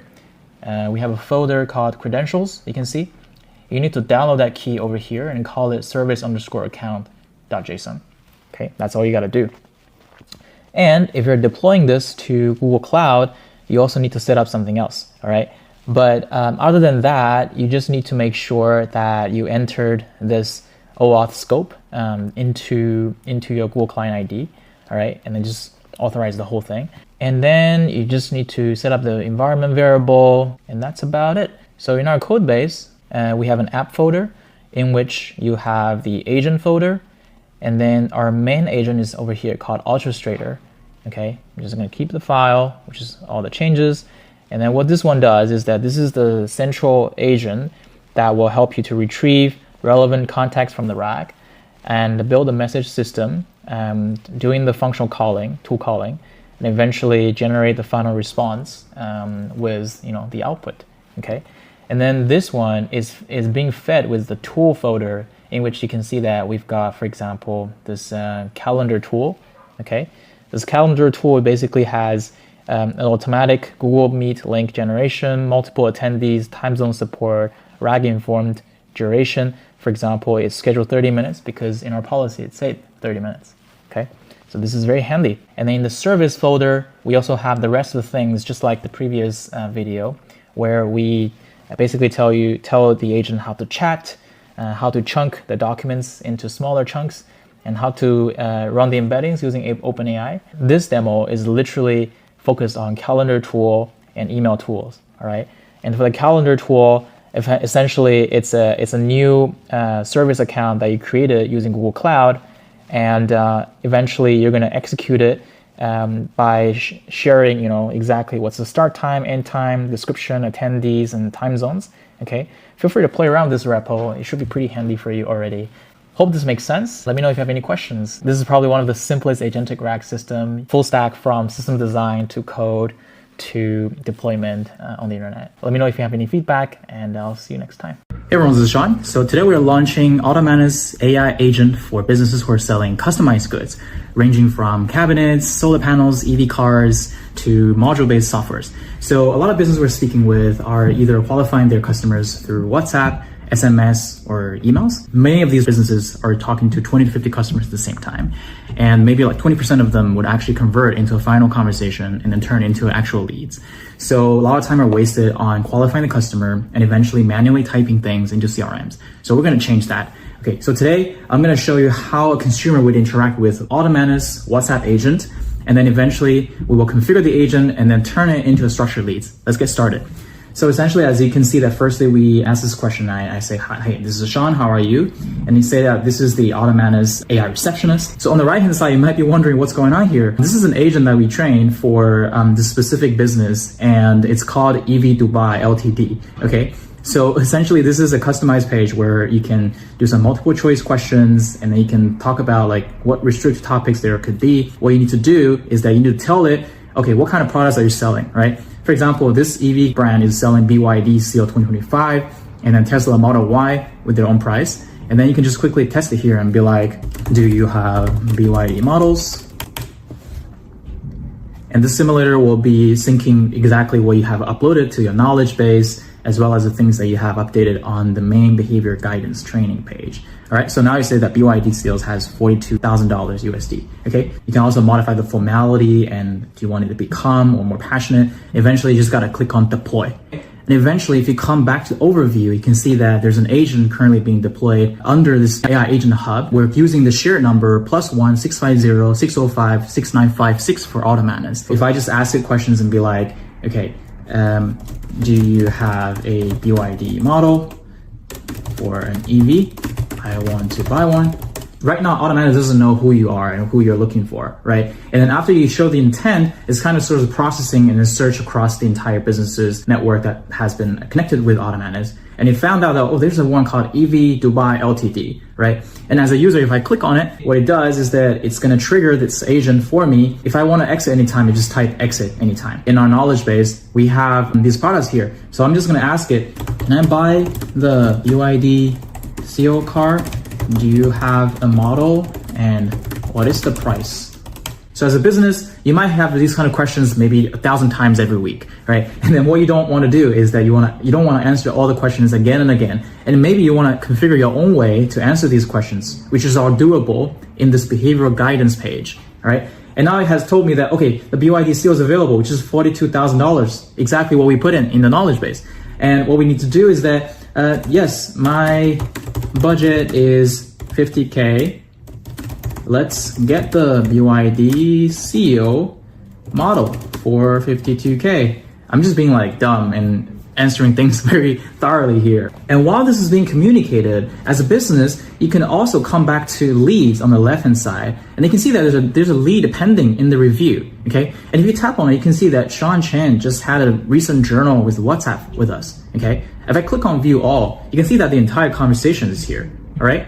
So as a business, I could approve this as a lead and then let my sales rep pick it up, or I could just cancel it out, right? So today I'm gonna approve it. So if I click on approve, and after you approved it, it's gonna land in the in progress lead. Okay, so you can just always come back and check that this lead is active. Then what if somebody has followed up and they say, I also want to buy a Tesla Model Y and I can double my budget. What you will be able to see is that there's an additional appending review for this new chat that just happened, okay? If I just say approve, again, you can see that the new conversation has been merged to the existing deal with Sean Chen, all right? If I come back to in progress, expand it, you can see that there are 2 conversations at the same time for the same customers. And I could also just click on extract to-dos. And after that, if you cross it out, you can see that there are a bunch of to-dos here related to the conversations that the consumers had with the business. And it's just super convenient for you to handle, say, multiple conversations at the same time. Okay. And then you might be wondering, okay, we're using this shared WhatsApp number. What if there's another company? What if my business want to sell something different? This account is basically selling cabinets. All right. And this agent is basically selling cabinets by a different company.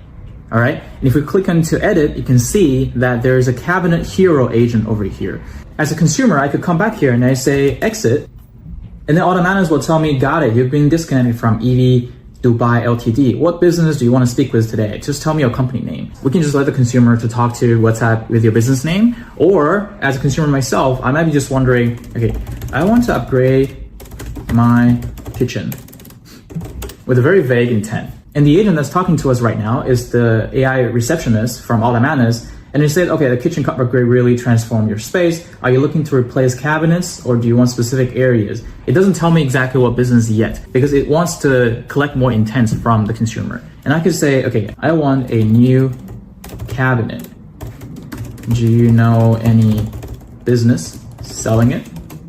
I might need to scroll down for this chat every single time. And now you reply that, okay, we have this company called Queenswood, right? There we go. Queenswood is right here. If I click on Queenswood, it sends this message back to Automanus AI agent. And again, we're connected to Queenswood agent right here, right? So I just say, do you have any discounts? And if I come back to knowledge base, I have already uploaded a 20% off discount for the Screen Slim Shaker cabinets. And you can see that immediately knows the context that the 20% off is for this specific product. And I'll just say, I want this. Okay, click on send. Meanwhile, if I come back to leads, I click on pending review, you can see that there's a new conversation here. If I expand it, I also have a WhatsApp conversation just like before. Similarly, I could approve it from a different business, right? Once that business has approved it, it has nothing to do with the other business. So we're sharing the same number over here that allows any consumer to, if they want to buy certain things, they just literally explain what they want to our Automanus WhatsApp agent. Eventually, if the agent that you deploy is connected to it, the conversation will land in your leads, in the pending review, okay? And after you approve it, if you have clearly explained what product you want, then it's also going to capture the product that the consumer was interested in. So the way to set it up is actually really simple. You just come to the landing page of automanus.io, and then you can either try it by clicking on the chat with us down at the button here and start conversation, open WhatsApp, and then just send the message. It will be able to trigger the conversation. Or you can come back here and click on start free trial. We're providing a 30-day free trial for the starter package for $20 per month. If you click on it, and we're already subscribed, so after you subscribe, by the way, it's completely free for 30 days. You can cancel at any time if you want in the settings. 2 last things. If you're interested in setting up your own AI agent, you can also click on connect your own WhatsApp and then connect your WhatsApp over here. All you gotta do is just put in your access token, phone number ID, and business account ID, and you'll be able to set up AI agent for your own. Let me know if this is helpful. If you're a business who are selling customized goods, either physical ones or softwares at scale, we're very happy to talk to you, and just email us at hello@automanus.io. Thanks for your attention. I appreciate this, and see you next time. Cheers. Hey Clocode, can I create a sales representative agent for my business? Yes, sir. Let's go. Every AI product and agency business needs a way to talk to your customers. And it does not matter if you're technical or not, you don't want to build this from scratch every single time. What you really want is a sales layer that will be the sales interface to speak to the world. And that's why we're introducing Automanus MCP server and API services for you today, because we want you to be able to create your first sales representative agent within 1 minute. Let me show you how it works. There's a very simple way for you to set up MCP if this is the first time to hear about it. You just need to go to your profile and click on it, and then come to settings and developers, and you can see that I have a few MCP servers right here. Notion API is one of them, and Automanus is the other one. You can just click on edit config. You see, it will pop up this link here, and all you need to do is follow the instructions on the MCP server development repo here. You just need to copy this, and then open this Claude underscore desktop config JSON, and then just paste that in. I have multiple MCP servers. You can see Ultimanus is right here. So as you can see, after I ask this question, it's asking me for three things: company name, website URL, and my email. This is because my Claude Code has been set up with the MCP server from Ultimanus. So let's say the company name is calendly.com. And also I'm gonna provide my email for development. I'm just gonna hit enter. So now you can see that Claude Code is gonna sort of, using this MCP server again, trying to create the sales agent for me, for this company, and my email. It's using our backend services to search this website. It could be your AI product, it could be your agency website, to understand how do you take in inquiries from your customers, what kind of things or solutions are you providing for your customers. And the whole goal of this agent that's creating for me is to make sure that there's no leakage from customer inquiries when you're not in your office or when you're out there speaking to other clients. As I promised, within 1 minute, everything has been created. You can test it with two ways. You can either click on this link right here to chat with the agent, but that agent currently is on the system server. You don't own it yet. And at the same time, you must have received an email, which is something like this, which is asking you to claim your agent so that you will be able to own it in your own platform. But let's try on WhatsApp first. You can see in this email, there's a link called Test on WhatsApp. If I click on that, it will pop up this WhatsApp link that will allow us to chat with this Ultimanus agent right here. And just enter, I'd like to talk to Calendly. So it gave me a button to click on to route to Calendly. But you can see this little yellow warning here because that agent doesn't belong to me. Because I'm not from Calendly. If you're an employee, if you're CEO from Calendly, you'll be able to claim it using that email link with your own email domain so that there's no security issues. This must be verified by you. What do? All right, it says, I'm here to help you discover Calendly and simplify your scheduling. We help you do appointment booking. How much is your service? Cool, the service is like $10, $16, or $15K a year. We can also ask Claude Code to add more knowledge to it. So I'm gonna say, can you add a booking link to its knowledge base, which is my Calendly? Let's go. So now it's using this MCP tool called add knowledge. All I need to do is just say allow, and then we'll be able to add this knowledge base to this agent, and we can see if it's working. All right, so now it's done. So I'm gonna say, can I schedule a Calendly booking with you? Do you have a link? Cool, it says yes, you can schedule a meeting directly using Calendly link. And if I click on it, I'll be able to book a call with you. All right, so this agent is completely created based on Claude Code MCP, and I think everybody can do it. So now let me show you how to actually claim this, and then you can own it and then can modify all the knowledge that this agent should know. Remember, we received this email.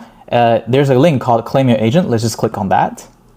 All right, and now it's then going to direct us to this invite link that will allow you to claim this agent if you use the same email that you used to sign up. Cool, you can see that we have this new agent called Calendly Assistant. And if I just click on deploy, okay, because now we're on a free plan, so you can only deploy one agent at a time. If I click on edit it, so this company is called Calendly Assistant, and we can see that there's goals and actions. It scraped the most important information here, and most importantly, there is a knowledge base that has all the information that we have scraped from this product. Remember, we say the agent was not verified. Now in the training page, you can click on the sandbox mode and then put in your website URL to confirm if your emails match with it. If it does, then it's going to verify it. If it does not, then your agent will remain unverified for security reasons. Now you might be wondering, where are the conversations? You just need to move to inbox and click on it. You can see the entire conversations that we had between the clients and the agent. And what you can do is you can create a lead from this conversation by clicking on the button. So what it's doing is that it's processing this entire conversation, identifying if they're looking for any products or trying to book a call with someone. And then eventually you will be able to turn it into a structured lead.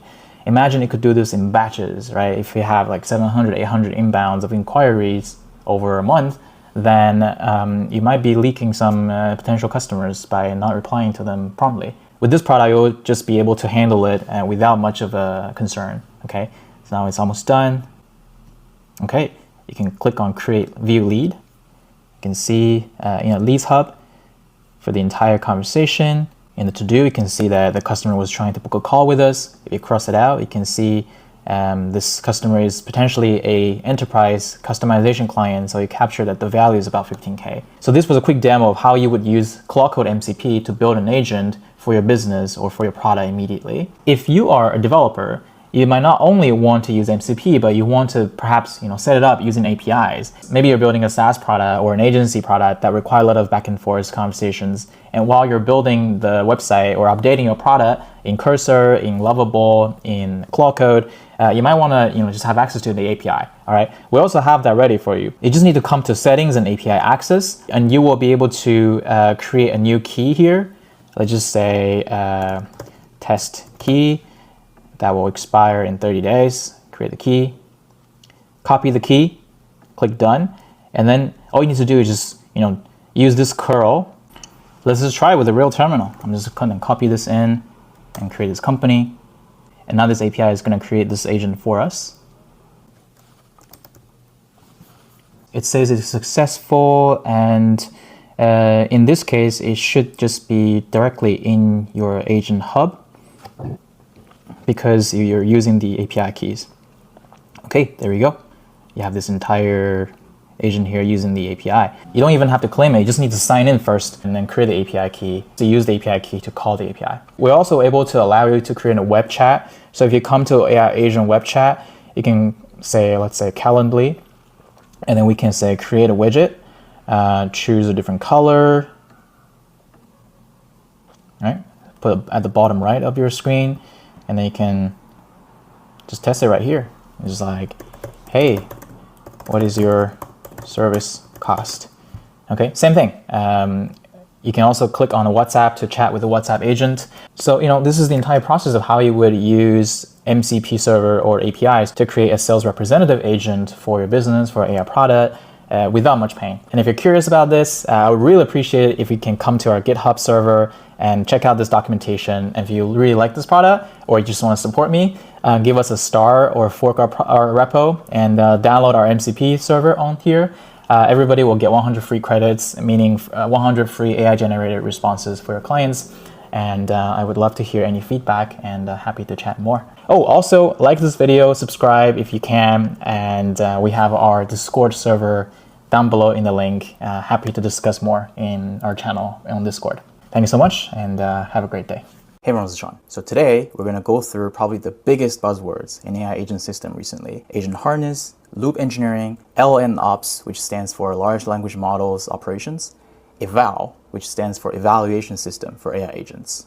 And these things become popular or become viral on the internet, not because they're just some really complicated concepts. Instead, they're actually very simple. And I believe that simple building blocks will actually help us build the biggest architecture in the world that will function like an intelligent system. Let's walk through this step by step, and it does not matter if you're technical or not. We're gonna go through this and we'll make sure that you're equipped with the right knowledge for prompting your way through building such a system in the future. Let's jump in and get started. For those of you who have watched my previous video on AI agent memories, you're probably already familiar with this chart. This is an AI agent run, which means that it takes an input from a user prompt. For example, you're asking ChatGPT or DeepSeek a question and say, hey, when was Sam Altman fired from OpenAI? And then it's going to go through the entire run, but the end goal is that you want to get a response. This is actually ephemeral, which means that there's no memory in this at all. We're sending that question, when was Sam Altman fired? And any chat history that's currently in the chat. For example, maybe we had some conversations before that, which for example could be, you should talk to me, like Elon Musk grilling on Sam Altman because they don't like each other. And then these things will be fed into this thing called a working memory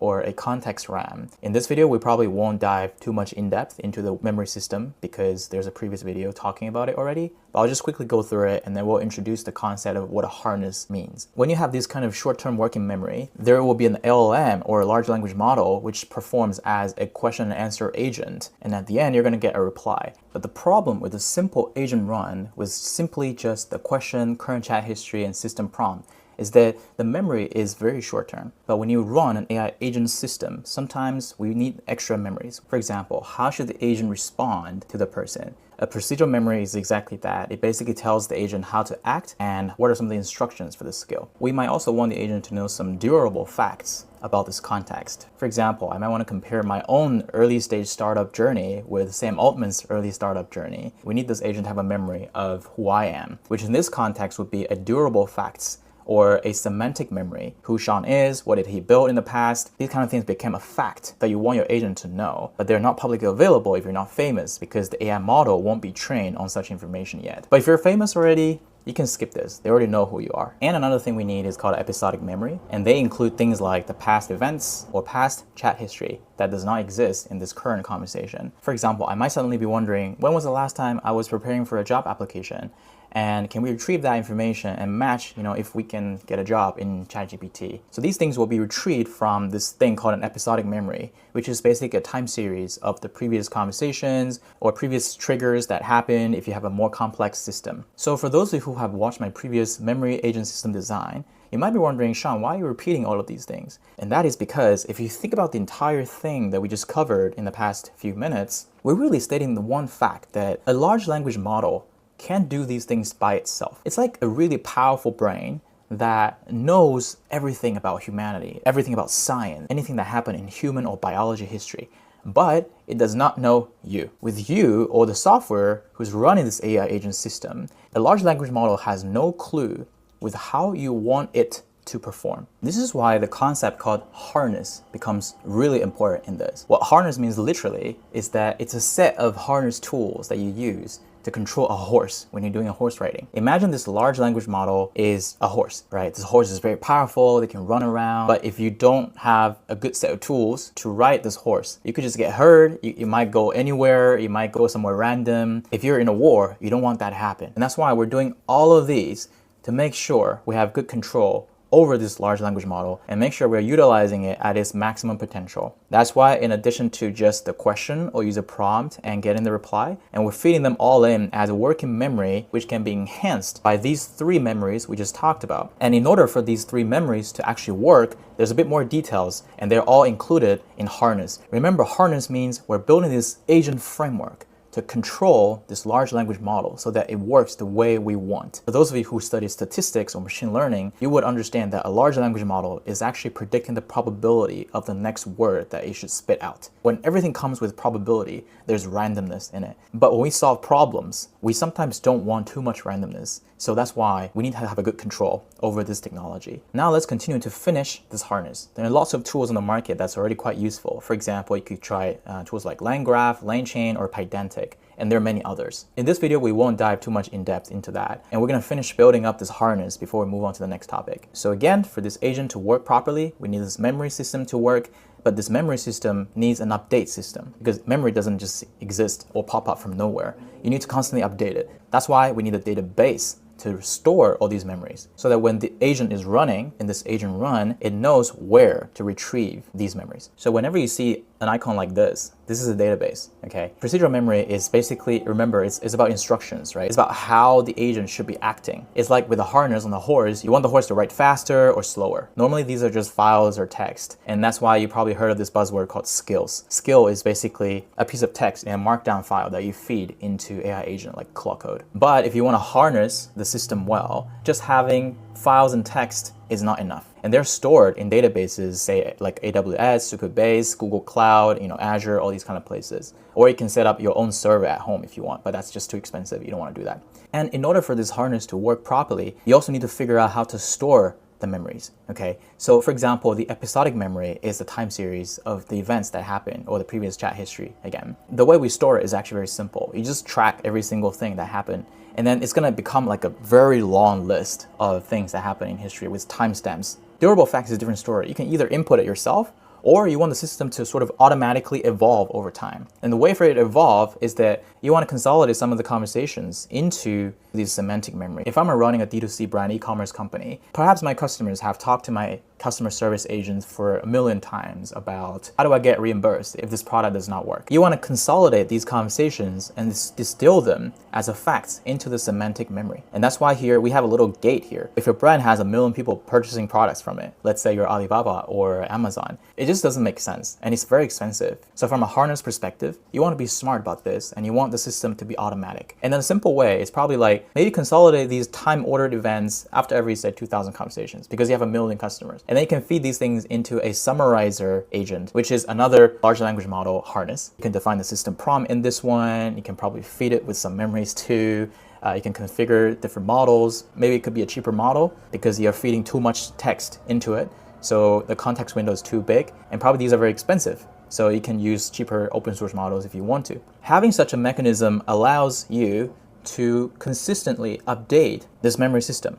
The data should be coming from the previous large language model replies. Again, let's review how this harness works. A user sent a prompt where in one agent runtime with the current chat history and how the agent should be performing, the system prompt, we're preparing a working memory for this AI agent to be able to answer a question.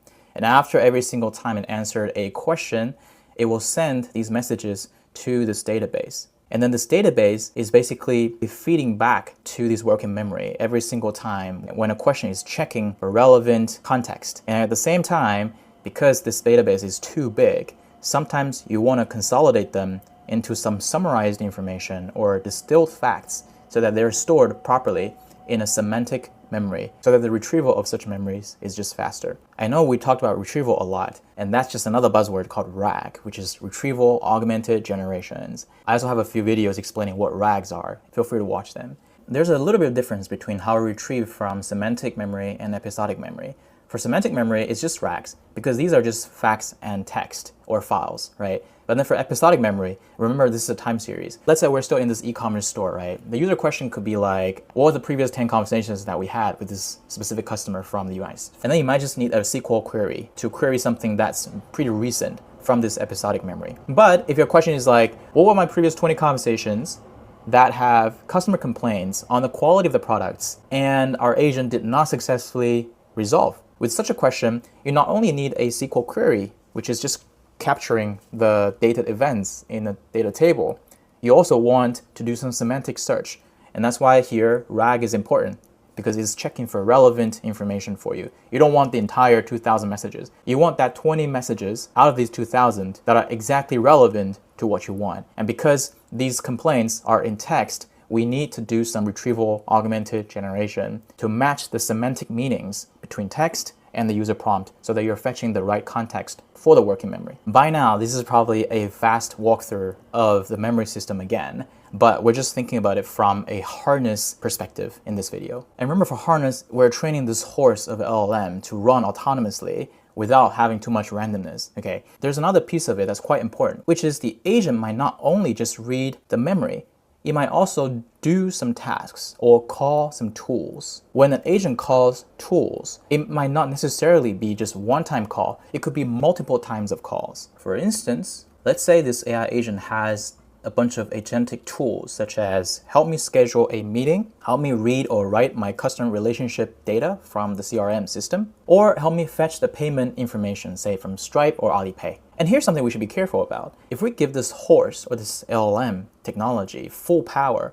it could just continuously do this forever, right? Or it might not even know what's the right time to stop or what is the right tool calls it should make. When is the endpoint to decide, okay, this response is good enough, let's move on to reply. That's why we have this mechanism called end loop guardrails. Yes, now we're talking about loop engineering, one of the biggest buzzwords in the recent few months. A loop is part of harness. Why? Because a loop is also helping us to control this technology, to make sure it runs the way we want it to run. An example that could be helpful for you is that, let's say the custom prompt is help me find out what customers are complaining about our products. What are some of the follow-ups we could do in order to win them back? And if they're asking for reimbursement, have we done the reimbursement or not? If not, can we do that? This is probably a series of questions, but sometimes we just dump all of these things into AI agent, okay? And after you have this prompt, this LLM agent needs to decide, okay, what are some of the tools that could be helpful for me to finish this task? Loop here is basically an architectural thinking of when is good enough so that we stop and give the user or the business owner a reply, okay? So what might happen here is that the LLM agent is doing a bunch of tool calls, it's doing some thinking, it's saying, let me read from our customer relationship management tool like Salesforce, HubSpot, or Automatis. And then it's going to find out, okay, there were 30 customer complaints in the past 2 months. 12 of them have got reimbursement, the other 8 have not got reimbursement. So after the first initial fetch, it's probably responded to the AI agent, right? And the agent will be probably thinking, okay, the task or the ask is that can we follow up with some of those who did not get the reimbursement, right? So, and then it probably like just make another tool calls and be like, hey, let's schedule a meeting with those customers who did not get a reimbursement, which are the 8 of them. If we go a little bit more advanced, we even just use the reimbursement trigger on Stripe or Alipay to refund the customer. Can you see that this is a loop until we finish the task? But of course, this is like a case-by-case situation. It really depends on what your task is, how you built the system. So there's no one solution fits all. Here, I'm just explaining what a loop is. The very, very essential part of this loop is that it needs to know when it should stop. That's why we need this end loop guardrails. The guardrails could just simply be the task is done. And perhaps when the agent was doing the planning, it should confirm with the user, what is a good ending point? It might clarify with you, is this what you want? Reimbursing the other 8 people, or should I just tell you who they are and then you will follow up later? Right? These are 2 different decisions you can make. And after you make, you're basically telling the agent loop that there's an ending scenario. Another good example I saw today is that, when you're doing coding and Claude Code can just always pop up some windows and ask you for permissions, right? So a good way to use a loop engineering here is that you can set up a loop or set up a hook in Claude Code and telling it that you should always send me a notification on my laptop if you are pending on some permissions from me. Otherwise, if I'm watching YouTube and then when I come back 30 minutes later, I realize that Claude Code is stuck in that one permission like 25 minutes ago, that would be a waste of my time, okay? So you can set up a loop like this to make sure that there's a way to send you notification pop-ups so that you know the loop has ended or it needs your input again. Are you guys still with me? Good. So by far, we have covered AI agent run with a memory system, with a loop engineering around the large language model agent, which has a trigger to end the loop so that it sends a reply to the user. And basically this whole thing is an AI agent harness system. What's next is one of the other biggest buzzwords that Y Combinator always mentions, which is eval or LLM ops. Let's jump into it. But firstly, I want you to understand, why do we need LLM ops here? Let's still look at the left-hand side with this harness system. The biggest problem here is that we don't know how well it's performing. And that's why we need a feedback loop to help us understand, is this agent actually performing properly, right, for my business or for my use case? And can I continuously get feedback on how do we fix it and actually fix it ourselves, okay? And when we say fix it, a simple way to understand it is that, can we have a better system prompt? Can we have a better large language model configurations? Is there something we should change for how we retrieve the AI agent memories? These are kind of things that we can continue to iterate. But in order to iterate, to make sure this system runs properly, we need a way to evaluate it, diagnose problems, solve the problems until it's a healthy and well-performing system. And that is called Large Language Model Operations System, LLM Ops. So again, in order to understand this properly, we need to come back to what an agent run is. So an agent run, you can simply understand it as a user question is sent to a large language model and then you get a reply. That is one agent run. But in this agent run, the agent tool calling could happen multiple times. That does not matter, right? We're just talking about from a user input to a response from agent perspective. That's one agent run. And then we're going to introduce this system called a tracing system. So every agent run, we should trace like a tree of events that happened. And there are lots of tools that could help you with that. It could be LangFuse, it could be Landsmith, etc., etc. A tree of events could be like, what did the person actually ask? What retrievals did the model actually retrieve? How many times did the large language model actually call the tools? And how was the tool usage? How was the response time, right? How long did it take for this entire system to run, for checking latencies? And how many tokens have we used when we do these tool calls, agent run, doing this retrieval augmented generation, these kind of things. So trace is helping us to track events, basically. And that's the first step. This is the step first to collect data. And these data will be used for the following two purposes. Was it a good system run? And was it healthy? Which corresponds to evaluation system. We can probably use large language model as a judge here to give us a score on how well it performed. For example, if the task had something to do with scheduling meetings, did the meeting actually triggered? How long was the response for an agent to reply to a question? Was it 20 seconds or was it 2 milliseconds? And also things like how many tokens have we used? These two are basically in the same system. You can write it as deterministic code, you can use an AI agent to do it, but this is like part of the procedure, which is helping us to understand, was this a healthy system and was it a good system? And after that, we're gonna diagnose, okay, where and why something was broken. For example, the meeting scheduling event was never triggered. Why was that, right? We want to understand why was that. And we could probably feed that into a coding agent in Claude to sort of deep dive into it. Or, if the latency is 20 seconds instead of 2 milliseconds, something's wrong. Maybe one of the tool call is taking too much time. Maybe the working memory is too large, so that the response time for a large language model to a memory retrieval is just taking too much time. Maybe not every single question requires a retrieval from all these gigantic memory system. Maybe you're just asking a simple question, be like, when was my birthday? When was OpenAI started? And these kind of information, you probably don't need to do a ton of retrieval. The model itself already knows. So you basically want this system to provide a dashboard for you to understand the metrics. And then with these metrics, you can diagnose what is going wrong. And then we're gonna have a little gate here, which is if the evaluation system passed, well, you can define the rules. We can either ship some very simple fix, have a new version of the prompt, or update the model configuration, some tool changes or the parameters for retrievals. The LLM ops will feed the improved system prompt and the configuration of the model back to this agent run system. Then one LLM ops loop is finished. If, let's say, something is deeply broken, right? We cannot just simply ship the latest version of the prompt. Then we should go fix the bug, rerun the agent run, resend the question, and then retrace the events, and then redo this evaluation system in this LLM ops architecture. So now let's zoom out and look at this chart one more time. We covered what an AI agent run is, we covered how it would retrieve information from memories, and we understood how an LLM agent would ask questions, would call tools to help it finish the task in a loop, and it knows when to stop the loop so that we can get the reply. And this whole thing is a set of harness tools that we're controlling this horse, this technology, to run in the right direction, okay, to do the right task. And at the same time, we have like a health checking system or evaluation system to understand how every single run is being traced, is being observed, and how do we diagnose some problems and fix some problems and ship the latest updates of the prompt about the model configuration, about all these parameters or knobs that needs to be updated, so that this system will be an autonomous system that will just self-evolve and grow over time. I really hope this was helpful. Let me know what you think, and if you have any questions, you can always reach out to me. I'll see you in the next video. Thanks so much.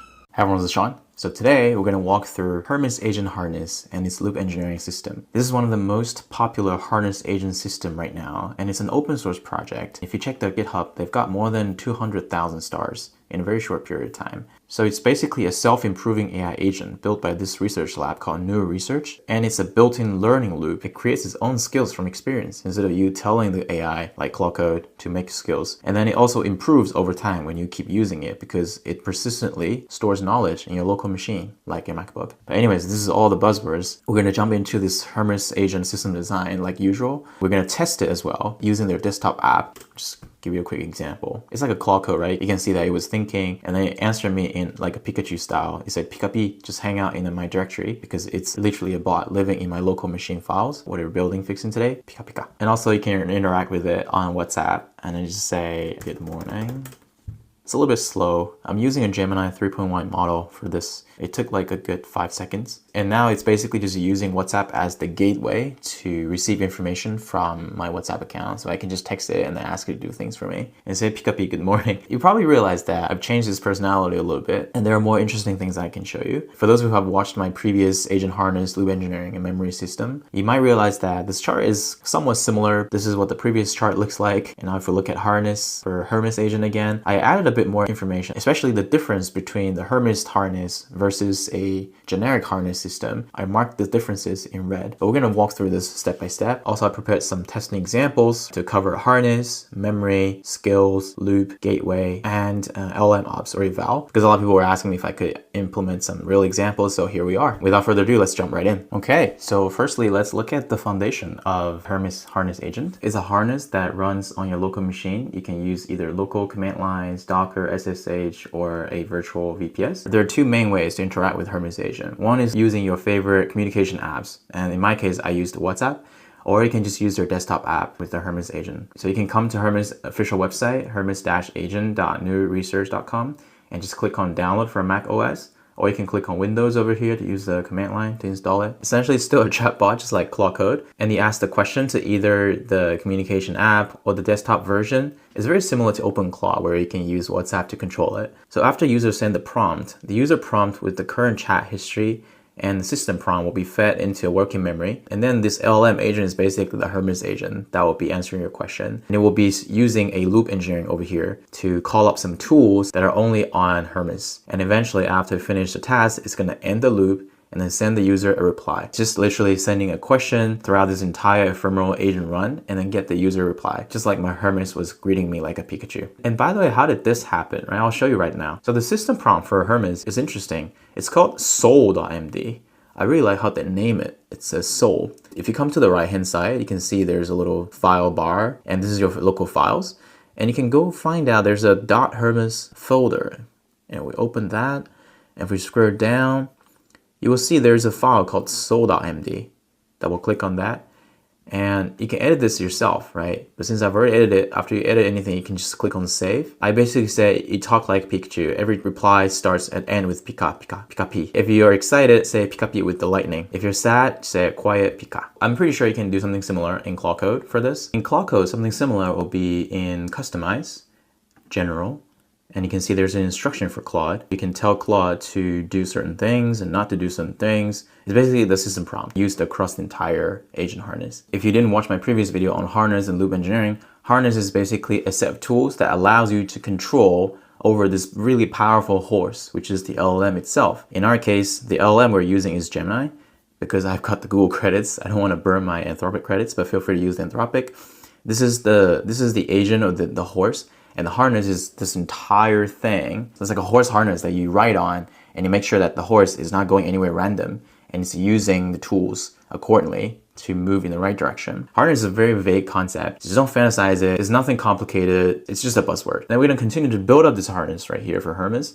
But what I'm going to show you is what a loop is. The concept of loop got really popular because these days people build a lot of agents. You don't want to always tell the agent what to do. You want the agent to figure out what kind of prompt you should send, what kind of tools you should call. Let's take a look at what tools Hermes agent actually have to enable this loop engineering. We're going to cover this briefly and then I'll show you real examples. So first of all, the agent of Hermes is having a set of tools that include the terminal, the browser. Okay, you can use your laptop's terminal, you can start a browser, you can delegate tasks, which means that you can spawn up some sub-agents for you. For example, you can ask it to spawn up an agent, which will call your Claude Code, CLI, to write code for you if the task is basically fixing some bugs on my GitHub. And then it can schedule a cron job. A cron job is basically, it can schedule something that will happen at a certain time. You don't need human intervention to do it. For cron job, let's just try it right now. In Hermes agent, I can say, help me set up a cron job that will tell me a Pokemon joke every minute in the next 10 minutes. Okay, I'm just gonna send this. And also, I'm gonna send this to our Hermes agent WhatsApp interface too. And instead, I'll just say, tell me a developer joke every. It just quickly called this a cron job. And it says, it repeats 10 times for the next 10 minutes. Because it says it's hanging in the terminal UI, it won't be able to print it. So I need to ask it. I just ask, like, what's the first joke? And you can see on WhatsApp, it also got scheduled. The cron, it says the joke machine is powered and scheduled. I've set up a cron job to send you a fresh joke every minute in the next 10 minutes. You should receive the first one in about a minute. We'll see about that. Okay. Why did the Squirtle cross the ocean to get the other tide? Pika pika. Okay, so that was cron job. You can do skill management as well. You can connect to MCPs as well. It depends on the question that the user asks. The agent will just leverage these tools until it's done, and then it will send a reply to you. Okay, the example we just saw was cron job. I'm going to show you some more examples later too.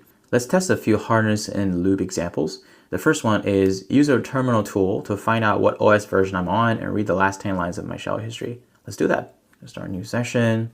I'm just gonna ask this exact question to it. So you can see it ran this on my local machine, and then it figured out that I'm on Mac OS 26.5. And the last 10 lines I used in shell history is basically text, get status, get status, get status. I always like to check get status. And here what happened was that it ran through this agent run, and then it called the terminal to do the task for me, which is checking what system I'm on. This is a very simple example, but you can do more crazy things. You can ask it to use the local machine terminal to do things for you. If you're using Clockcode, you're very familiar with this already, all right? There's nothing special about it. I'm just showing you the example that this is a harness and there's a loop, because after I fetched it, it will stop and tell me and reply to me. Let's look at the cron job as well. You can see that it sent me 2 jokes already. Why do Java developers wear glasses? Because they don't see sharp. Pika pika, I would tell you a UDP joke, but I have absolutely no guarantee that you would get it. I'm not going to wait for acknowledgement anyways. Pika. Okay, this one I didn't get it. So one more example. Browse the YouTube channel, Sean's AI Stories. Title plus views, my last videos. Create new video titles for this current video I am filming. So here we're asking it to use the browser basically. Okay, you can see that it started doing the searching. All these things already exist on Clockcode. I'm just explaining it from a system design perspective and showing you examples, okay? And then also I will show you what's the difference between Hermes and Clockcode. So please bear with me. All right, so I need to run a Python script. So you can see it also use some clicking tools. Oh, there's an error. The website was wrong. Try this new one. It saved a little memory here, okay? It said user profile updated. This is something I'm gonna cover in a bit, but spoiler alert, Hermes agent will save agent memories by itself. It's basically in your local files too. If you come here within the Hermes folder, if you scroll down in memories, you can see there's a memory.md. If we double click on that, it's stored YouTube here, YouTube scraping quirk. So because it realized that it had a mistake, so it updated itself with the memory. This is a self-iterating process of this harness. Good, so it read my previous YouTube titles. It realized that I've got this video that's got 100,000 views. And since I'm filming a new video now, it gave me some new titles. So what happened here was the user, which is me, who asked the question through the desktop. And then it went through this agent run, and then this agent harness Gemini that I'm using was basically calling the browser right here to search up my YouTube channel. And then it came back and said, hey, I didn't find anything. So it basically stopped. There's an and loop guardrail. The guardrail stopped and said, I didn't find anything. So I realized that, okay, the previous URL was wrong. So I input it again. It called the browser again. And it also called the terminal to run some Python script because it needed to do some task. And eventually it came back with the answer. There's a mechanism that says, okay, end the loop, no more tool calls, and then send the answer. These are 2 quick examples of what a harness loop engineering is. You see, you're already using it every single day. It's nothing fancy. So don't get overwhelmed next time when you hear these terms. It's just a buzzword. So what happened just now was this memory.md that we saw regarding YouTube memory. Hermes agent, after or during the agent run, it's gonna start to create its own skill.md and memory.md, depending on if it's feeding into the procedure memory or if it's feeding into the semantic memory. And we should add one more arrow here, basically. So essentially, the way that Hermes agent works is that it's storing its own skills and memories completely locally. Nothing's stored on the cloud. It has its own self-improving loop. Every time when it realizes that something is a mistake that you should learn from, or it's a repeated task, it will start to summarize, okay, here's some new memories I should know for the future in order to serve this user well. It started to save these files into these 2 chunks of memory system. The first one is called procedure memory.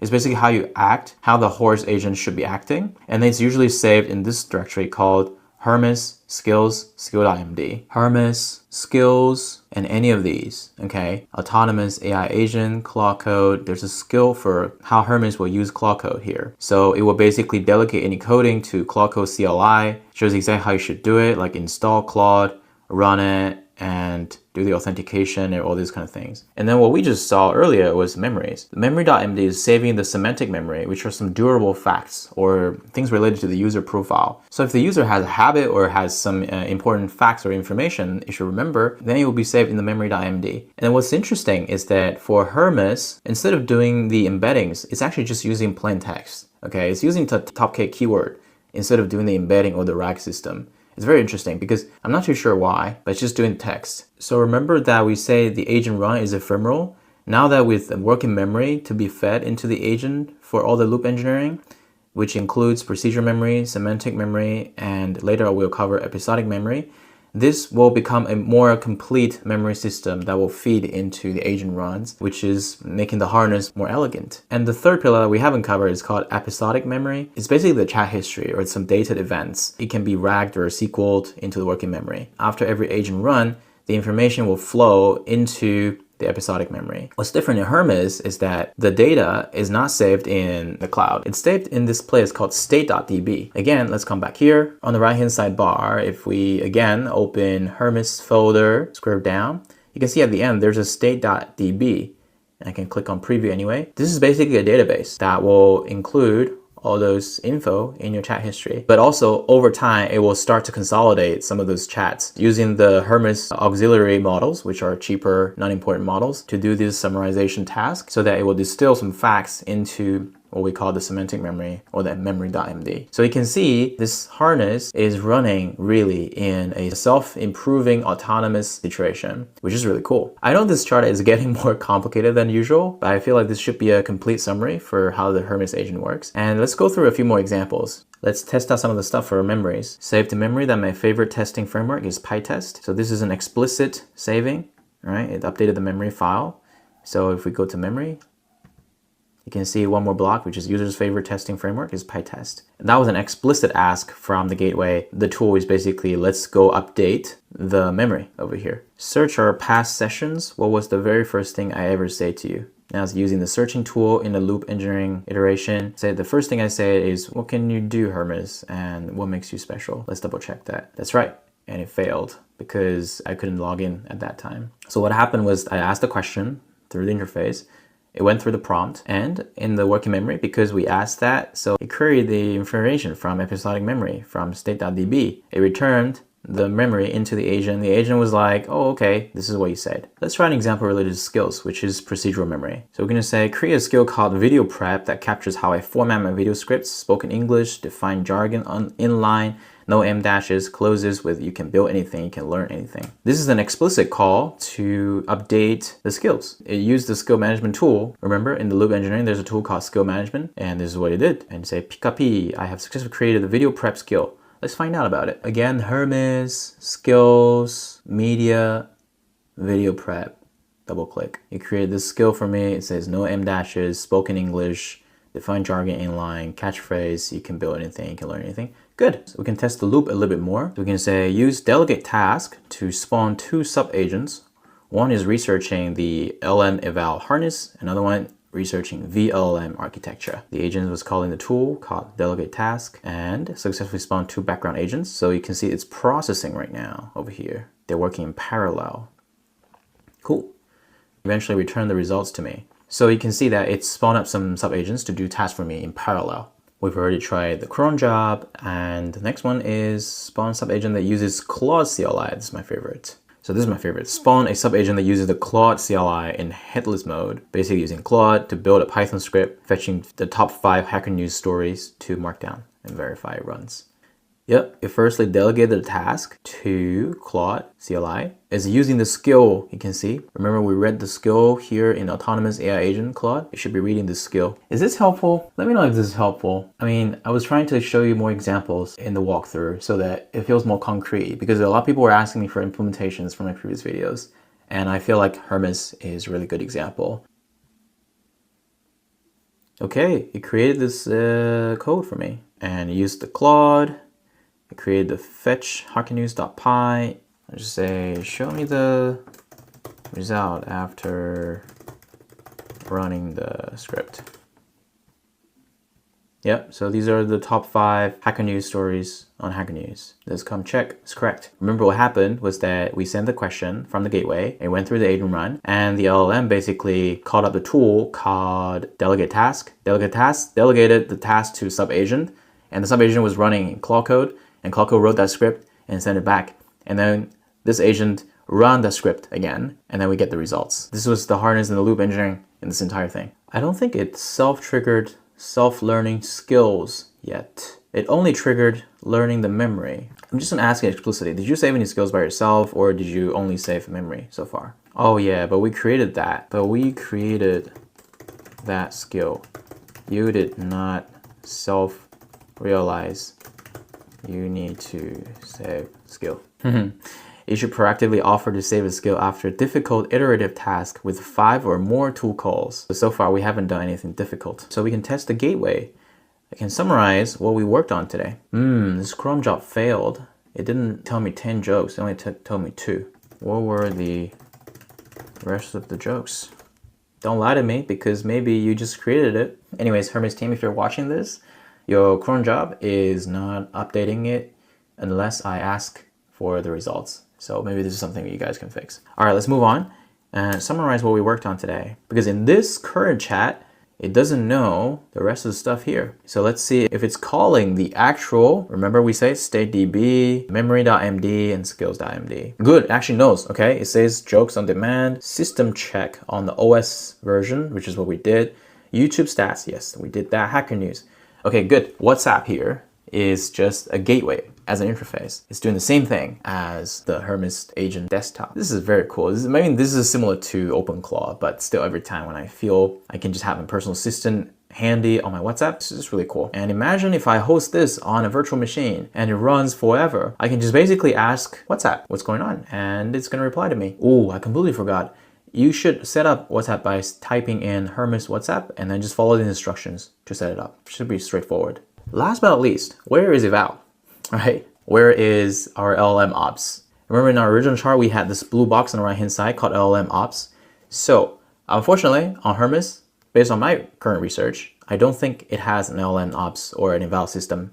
You probably need to build it yourself. But it does trace the run. There's a thing called trajectory export and logs. And it's basically just logging the whole thing. But there's no eval. If you watched our previous video, the eval is basically you can use tools like LangSmith, LangFuse, and all these things that can track the entire agent run and some events that happen, like tool calls. How many times did you call LLMs? Did you use some cheaper models to summarize things into your semantic memory? Unfortunately, Hermes doesn't do that. I'm curious why. Maybe because it's a local system, so you can just customize it yourself. It's under Hermes. You can click into logs. You can see all the logs here. You can see the errors. You can see the agent runs. Gateway logs too. Gateway is the entry point, which is WhatsApp or this desktop. I hope this was helpful. I think there's quite a huge amount of work that we covered today, which are exactly what Claude Code can already do, or OpenClaw can already do. I feel that what makes Hermes special, at least compared to Claude Code, is that it's self-updating all these things locally. And maybe this is good for privacy reasons, because I don't see why we should not save it on the cloud. Other than that, everything else should be very similar, right? It runs the loop every time when the agent needs to do some task, kind of call all these tools, and you can even schedule a cron job. And then the memories and the skills are getting auto-updated into the procedure memory, semantic memory, and the state data will be saved into the episodic memory. So I would say this is a pretty standard harness for an agent implementation. Nothing too fancy, but I'm sure they did a ton of work. But I feel like this is a good example for how builders these days should be building products, because this is becoming a standard, right? Every AI agent tool should be self-improving and self-evolving, and depending on the user request, you can either keep it local, you can keep it on the cloud. That's up to you. I feel like the skill and memory accumulation is probably the most valuable thing in this, because the user kind of just over time get locked in and it remembers who I am, which is why like recently I don't switch to other AI anymore. I just use Claude Code. It has a semantic memory about who I am, my company information, Ultimanis, and what my style of building YouTube videos. But yeah, I think it's a cool framework. You guys should try it out. It's really fun. Cool. I hope this video was helpful. If you have any questions, please leave down a comment. And if you enjoyed it, please give me a like and subscribe. Let me know what else you would like to watch. I will see you next time. Thanks. Hey everyone, this is Sean. So today let's talk about loop versus graph engineering. Two biggest buzzwords in AI agent space recently. I am probably exactly like most of you guys, which is I don't know how to keep up with all of these new concepts, but I still find it very interesting because whenever a new concept becomes viral, usually I'm curious about what triggered it. What I find out is that this guy called Peter Steinberger, who's also the author of this Little Lobster, which is OpenClaw, said that are we still talking about loops or did we shift to graphs yet? And he posted this on July 18th, 2026, which is about 13 days ago. and he got 3 million views. And look at this first comment. It said, "Bro, stop. I am on vacation." So sometimes, these important people in the space who mention a keyword, and then everybody's going to start talking about it. I remember exactly something like that in context engineering. And for today, this video, we are going to demystify all of these core AI agent concepts, and especially on Loop and the graph. We're going to jump in a little bit on the system design real quick. And at the same time, we're also going to walk you through a real coding example called Waku-Agent, which is under my GitHub, Shanshong Chen. And we published this about 2-3 weeks ago, and we got more than 700 stars. If you think this video is helpful for you, please give us a star, give us a like, and that would be very helpful for us. With Waku-Agent, you can launch a dashboard like this, and you can just ask something like, "What's up on my Google Calendar on Thursday?" Right? And then it's going to check what kind of graph it's going to use, decides if it needs to retrieve some memories, and then eventually decide, what kind of tools it should be using. Right here, it's listing the events from my Google Calendar, and eventually send you the reply. And it did a bit of a testing in the eval system, and then it spit out gave me the final answer for the results. I'm going to talk a bit more details into this, but without further ado, let's get started on the system design. First thing first, I want to talk about the AI agent engineering ladder that we have come across over the past 3 years, because I think that helps us to kind of understand where we came from and where we're going. The first one is obviously prompt engineering. And to me, prompt engineering was the very first or early version of how people start to get used to how to use an LLM. I feel the most accurate word to describe this was role-playing, because at the very beginning, we didn't know how to use LLMs. We had ChatGPT 3.5, and we tell it, "Hey, you are the best poet, like you're Shakespeare or Li Bai, right? Write me a poem about this scenery I'm looking at right now in Switzerland." Then it's going to pretend that it's one of those poets you just mentioned and then talk to you back, right? That was prompt engineering. You basically draft the prompt so that you control the LLM to talk to you in a certain way you want. And then we quickly evolved into what we call context engineering. And that is because when people move from just playing with LLM as a consumer product to actual workflows, you realize that you not only need prompt, but also you need to feed in data. For example, if you build a customer service chatbot, or if you build a sales agent like Automanus, which is my company, you need to really think about how do you construct the context for the agent so that the agent will be able to talk to the clients on behalf of the businesses, right? So you not only will say, "Hey, you are the best salesperson in the world. You will talk in certain ways. Do not say certain things." You also need to feed in data such as what are some of the customer relationship data people already have on their Excel sheets, Google Sheets, CRM system, all these kind of things.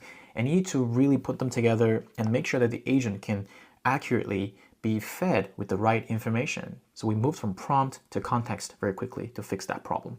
And then we moved on to skills, which I think is sort of teaching the AI what kind of procedure it should follow, right? It's a procedure following process. In AI Agent Harness, this is called procedural memory. It's a memory that you tell a kid, "Hey, when you walk home, walk on the right-hand side if you're in the US or in China, right? Walk on the left-hand side if you're in the UK or Japan."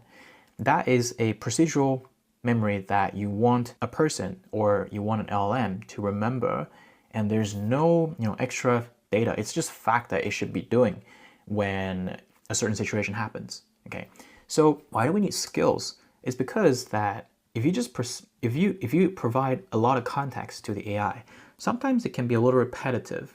You don't want to always provide the same order to AI again and again and again. So having a skill to determine a workflow becomes really, really handy. Just like, for example, if you're coding on Claude Code, you don't want to explain to Claude that do not use emoji, do not use emoji, do not use emoji. Or I prefer to use emoji, use these emojis, don't use the brain emoji, I hate that, right? These kind of things you have to repeatedly tell the context, then it's becoming less convenient. So you can build up skill to make sure the LLM is following that procedure. Then it comes with loop. What does loop do? A loop is basically saying, hey, maybe sometimes you have a goal and you want to finish that goal, but we don't know the exact skills you should have to finish that goal. we might tell you, hey, there are a bunch of tools you can use, right? That's why Anthropic came up with MCPs. You can call your Google Calendar, you can call your Gmail's APIs, you can call your GitHub APIs. These tools become handy, and then you're telling the LLM, be like, okay, run a loop, know your goal, which is maybe help me fix this bug that the customer come up with. Run this loop, and here are a bunch of tools. Here's a web search tool, here's a bunch of API calls, here's a bunch of MCPs. Use them. Loop it until at some point you finish the goal, and that's the end of the iteration. And then the question comes, why do we need graph? What does graph do? Because graph technically is a procedure that is predetermined. Many people are criticizing graph engineering is not new because maybe in 2023, I remember people were already using Airflow, people were using step functions, people were talking about how do we make sure that a deterministic workflow can be set up properly so that we don't just tell LLM to make all the decisions. Because sometimes we know exactly how a certain task needs to be done. There's a step there, there's an SOP there.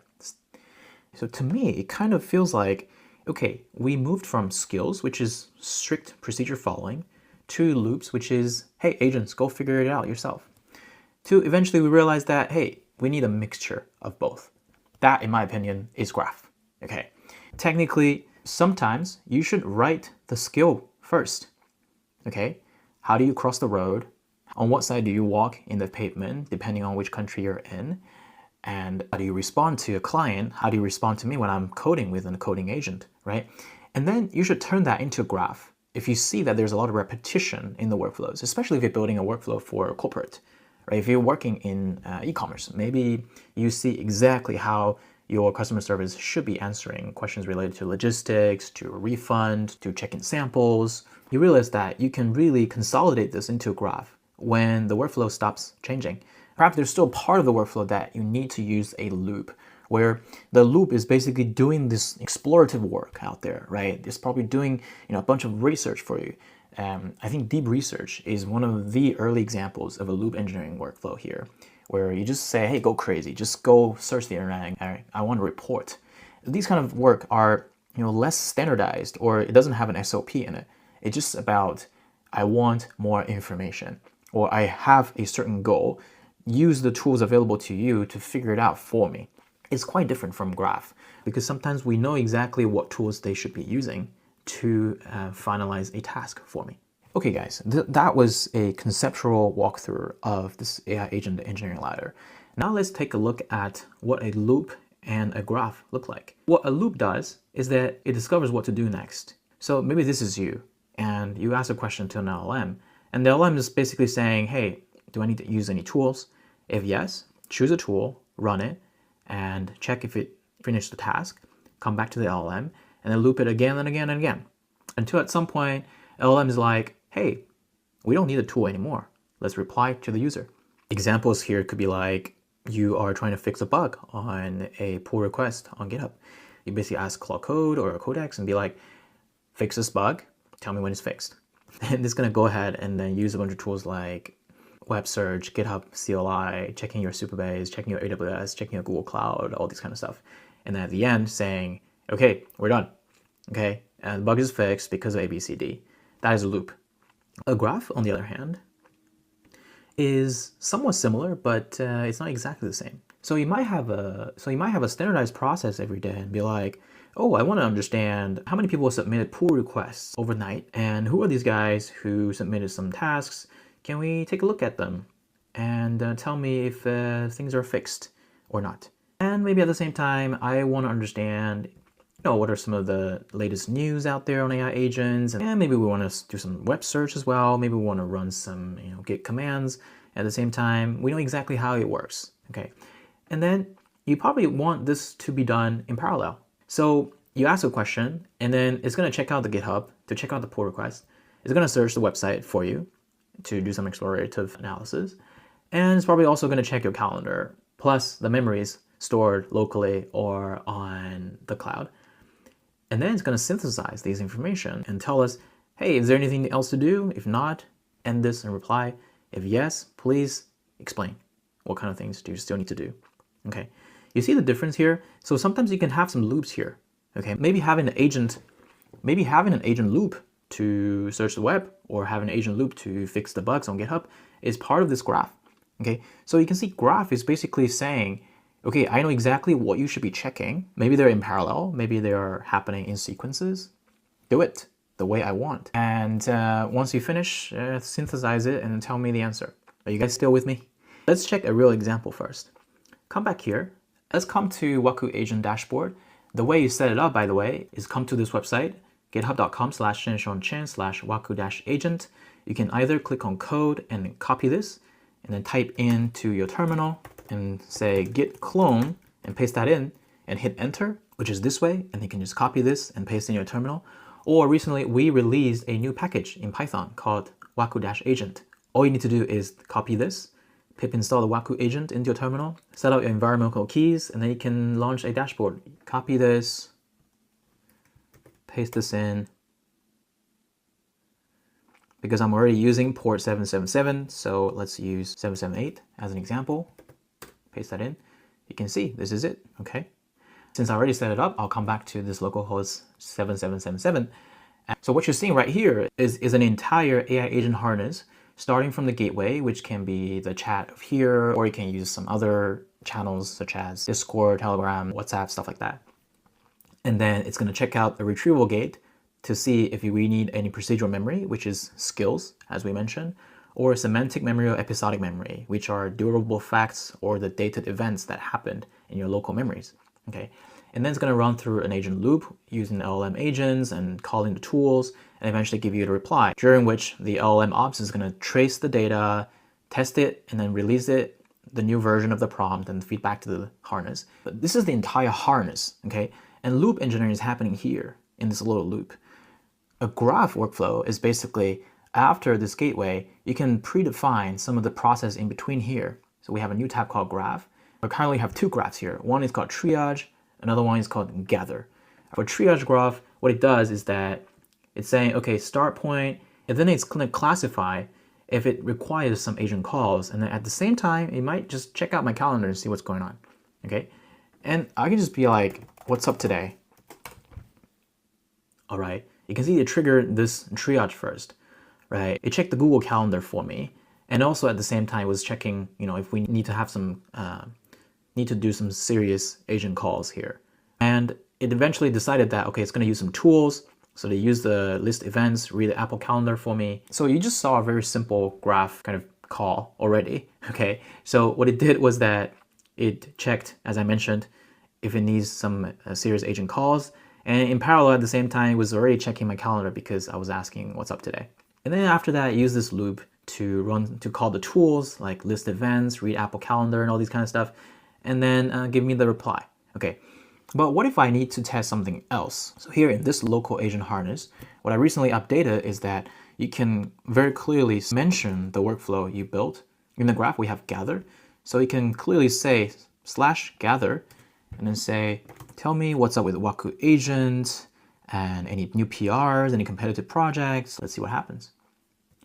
You see that it triggered this graph instead, okay? Let's come back to the overview. It's showing me that it was triggering this graph, and it used these tools simultaneously, and then it's synthesizing the answers for me. Okay, so what it did was that it gave me a morning brief on what kind of PRs are out there, and we have released a new package, which you can check in this GitHub. If you scroll down a little bit, we have released a new package for agent graphs recently, and also there are some PRs to be reviewed. Okay, let's come here. So if you click into pull request, you can see there are some PRs here for me to be reviewed.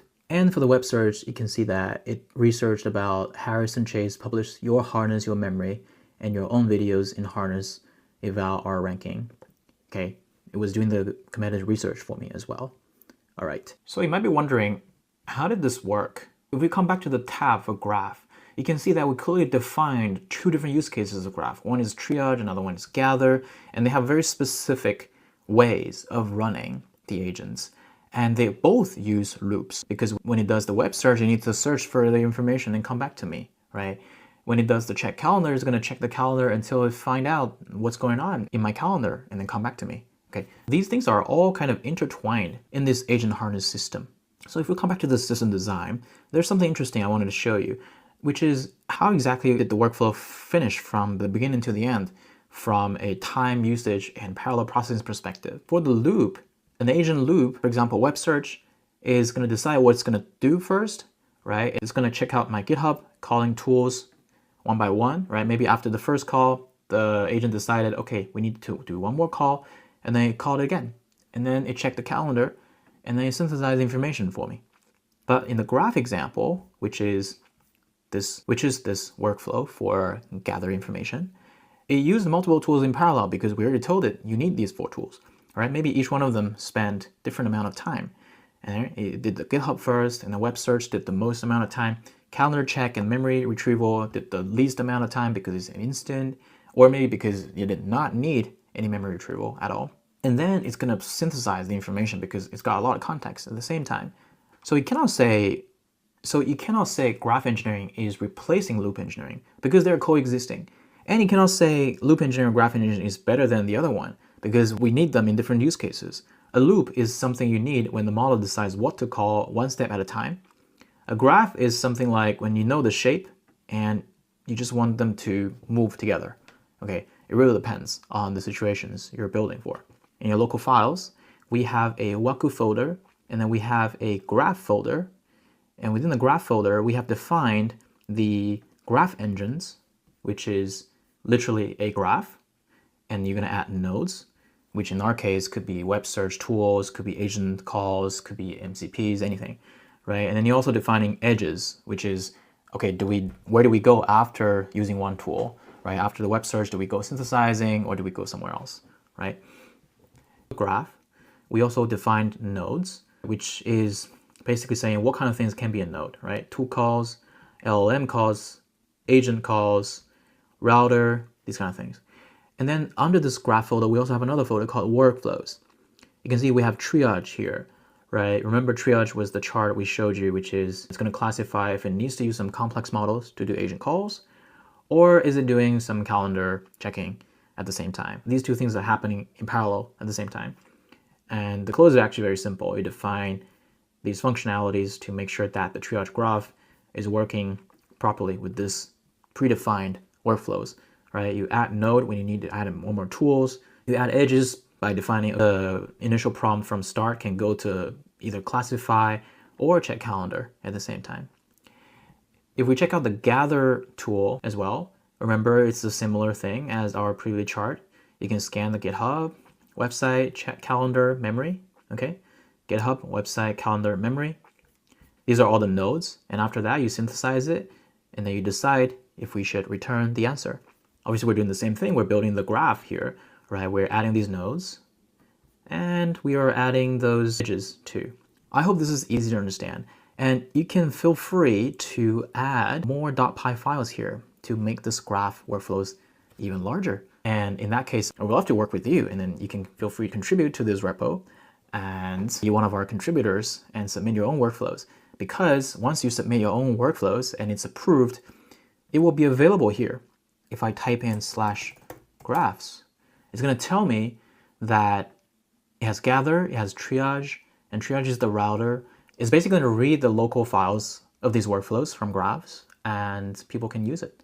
This will be very cool, and it will probably become a community if you guys are interested. And feel free to be our contributors. And also, if you're interested in talking more in depth of these concepts with us, if you feel you want to discuss with me about your workflows and any questions you have about system design, about these agent harness, all these kind of stuff, you can feel free to come to my personal website, seanchen.io, and then click on join over here to join our community. I'm just getting started to do this because I don't have enough time to answer all of your questions. I feel like the most efficient way is that I can host some live sessions with you twice a month so that I'll be able to answer most of your questions, and we can prepare some build sessions real time, showing you my real setup and all this kind of stuff. If you join this community, you will be assigned to a private Discord, and I will share more details there, including the original files of all of these system design charts that I built in the past in real code, so that you can sort of open it in your own Excalidraw website to learn about it. So last but not least, I think this is an important question we should ask ourselves, which is, isn't this just a deterministic workflow from 2023? What is new now is that some of the nodes that we're using right now are non-deterministic. It could be a LLM call. And at the same time, sometimes the model can pick the edge, right? The routing is the way that you're letting the LLM as a judge. Do I pick a simple model to answer the questions, or do I use a more complex model to answer this question? And also you need some guards, which a previous directional graph scheduler never did. These are buzzwords, as I mentioned, but buzzwords are viral for a reason. Sometimes it's because of famous people, sometimes because it's actually useful. So I hope this kind of videos is helpful for you. And again, if you have any questions, feel free to ask me. And I would love to answer your questions live in our community. Just come to my personal website, seanchen.io, and then there are a bunch of sources here. Looking forward to, and if you love this project, please give us a star on GitHub repo, and I would love to work with you. Thank you so much for your attention. Appreciate it.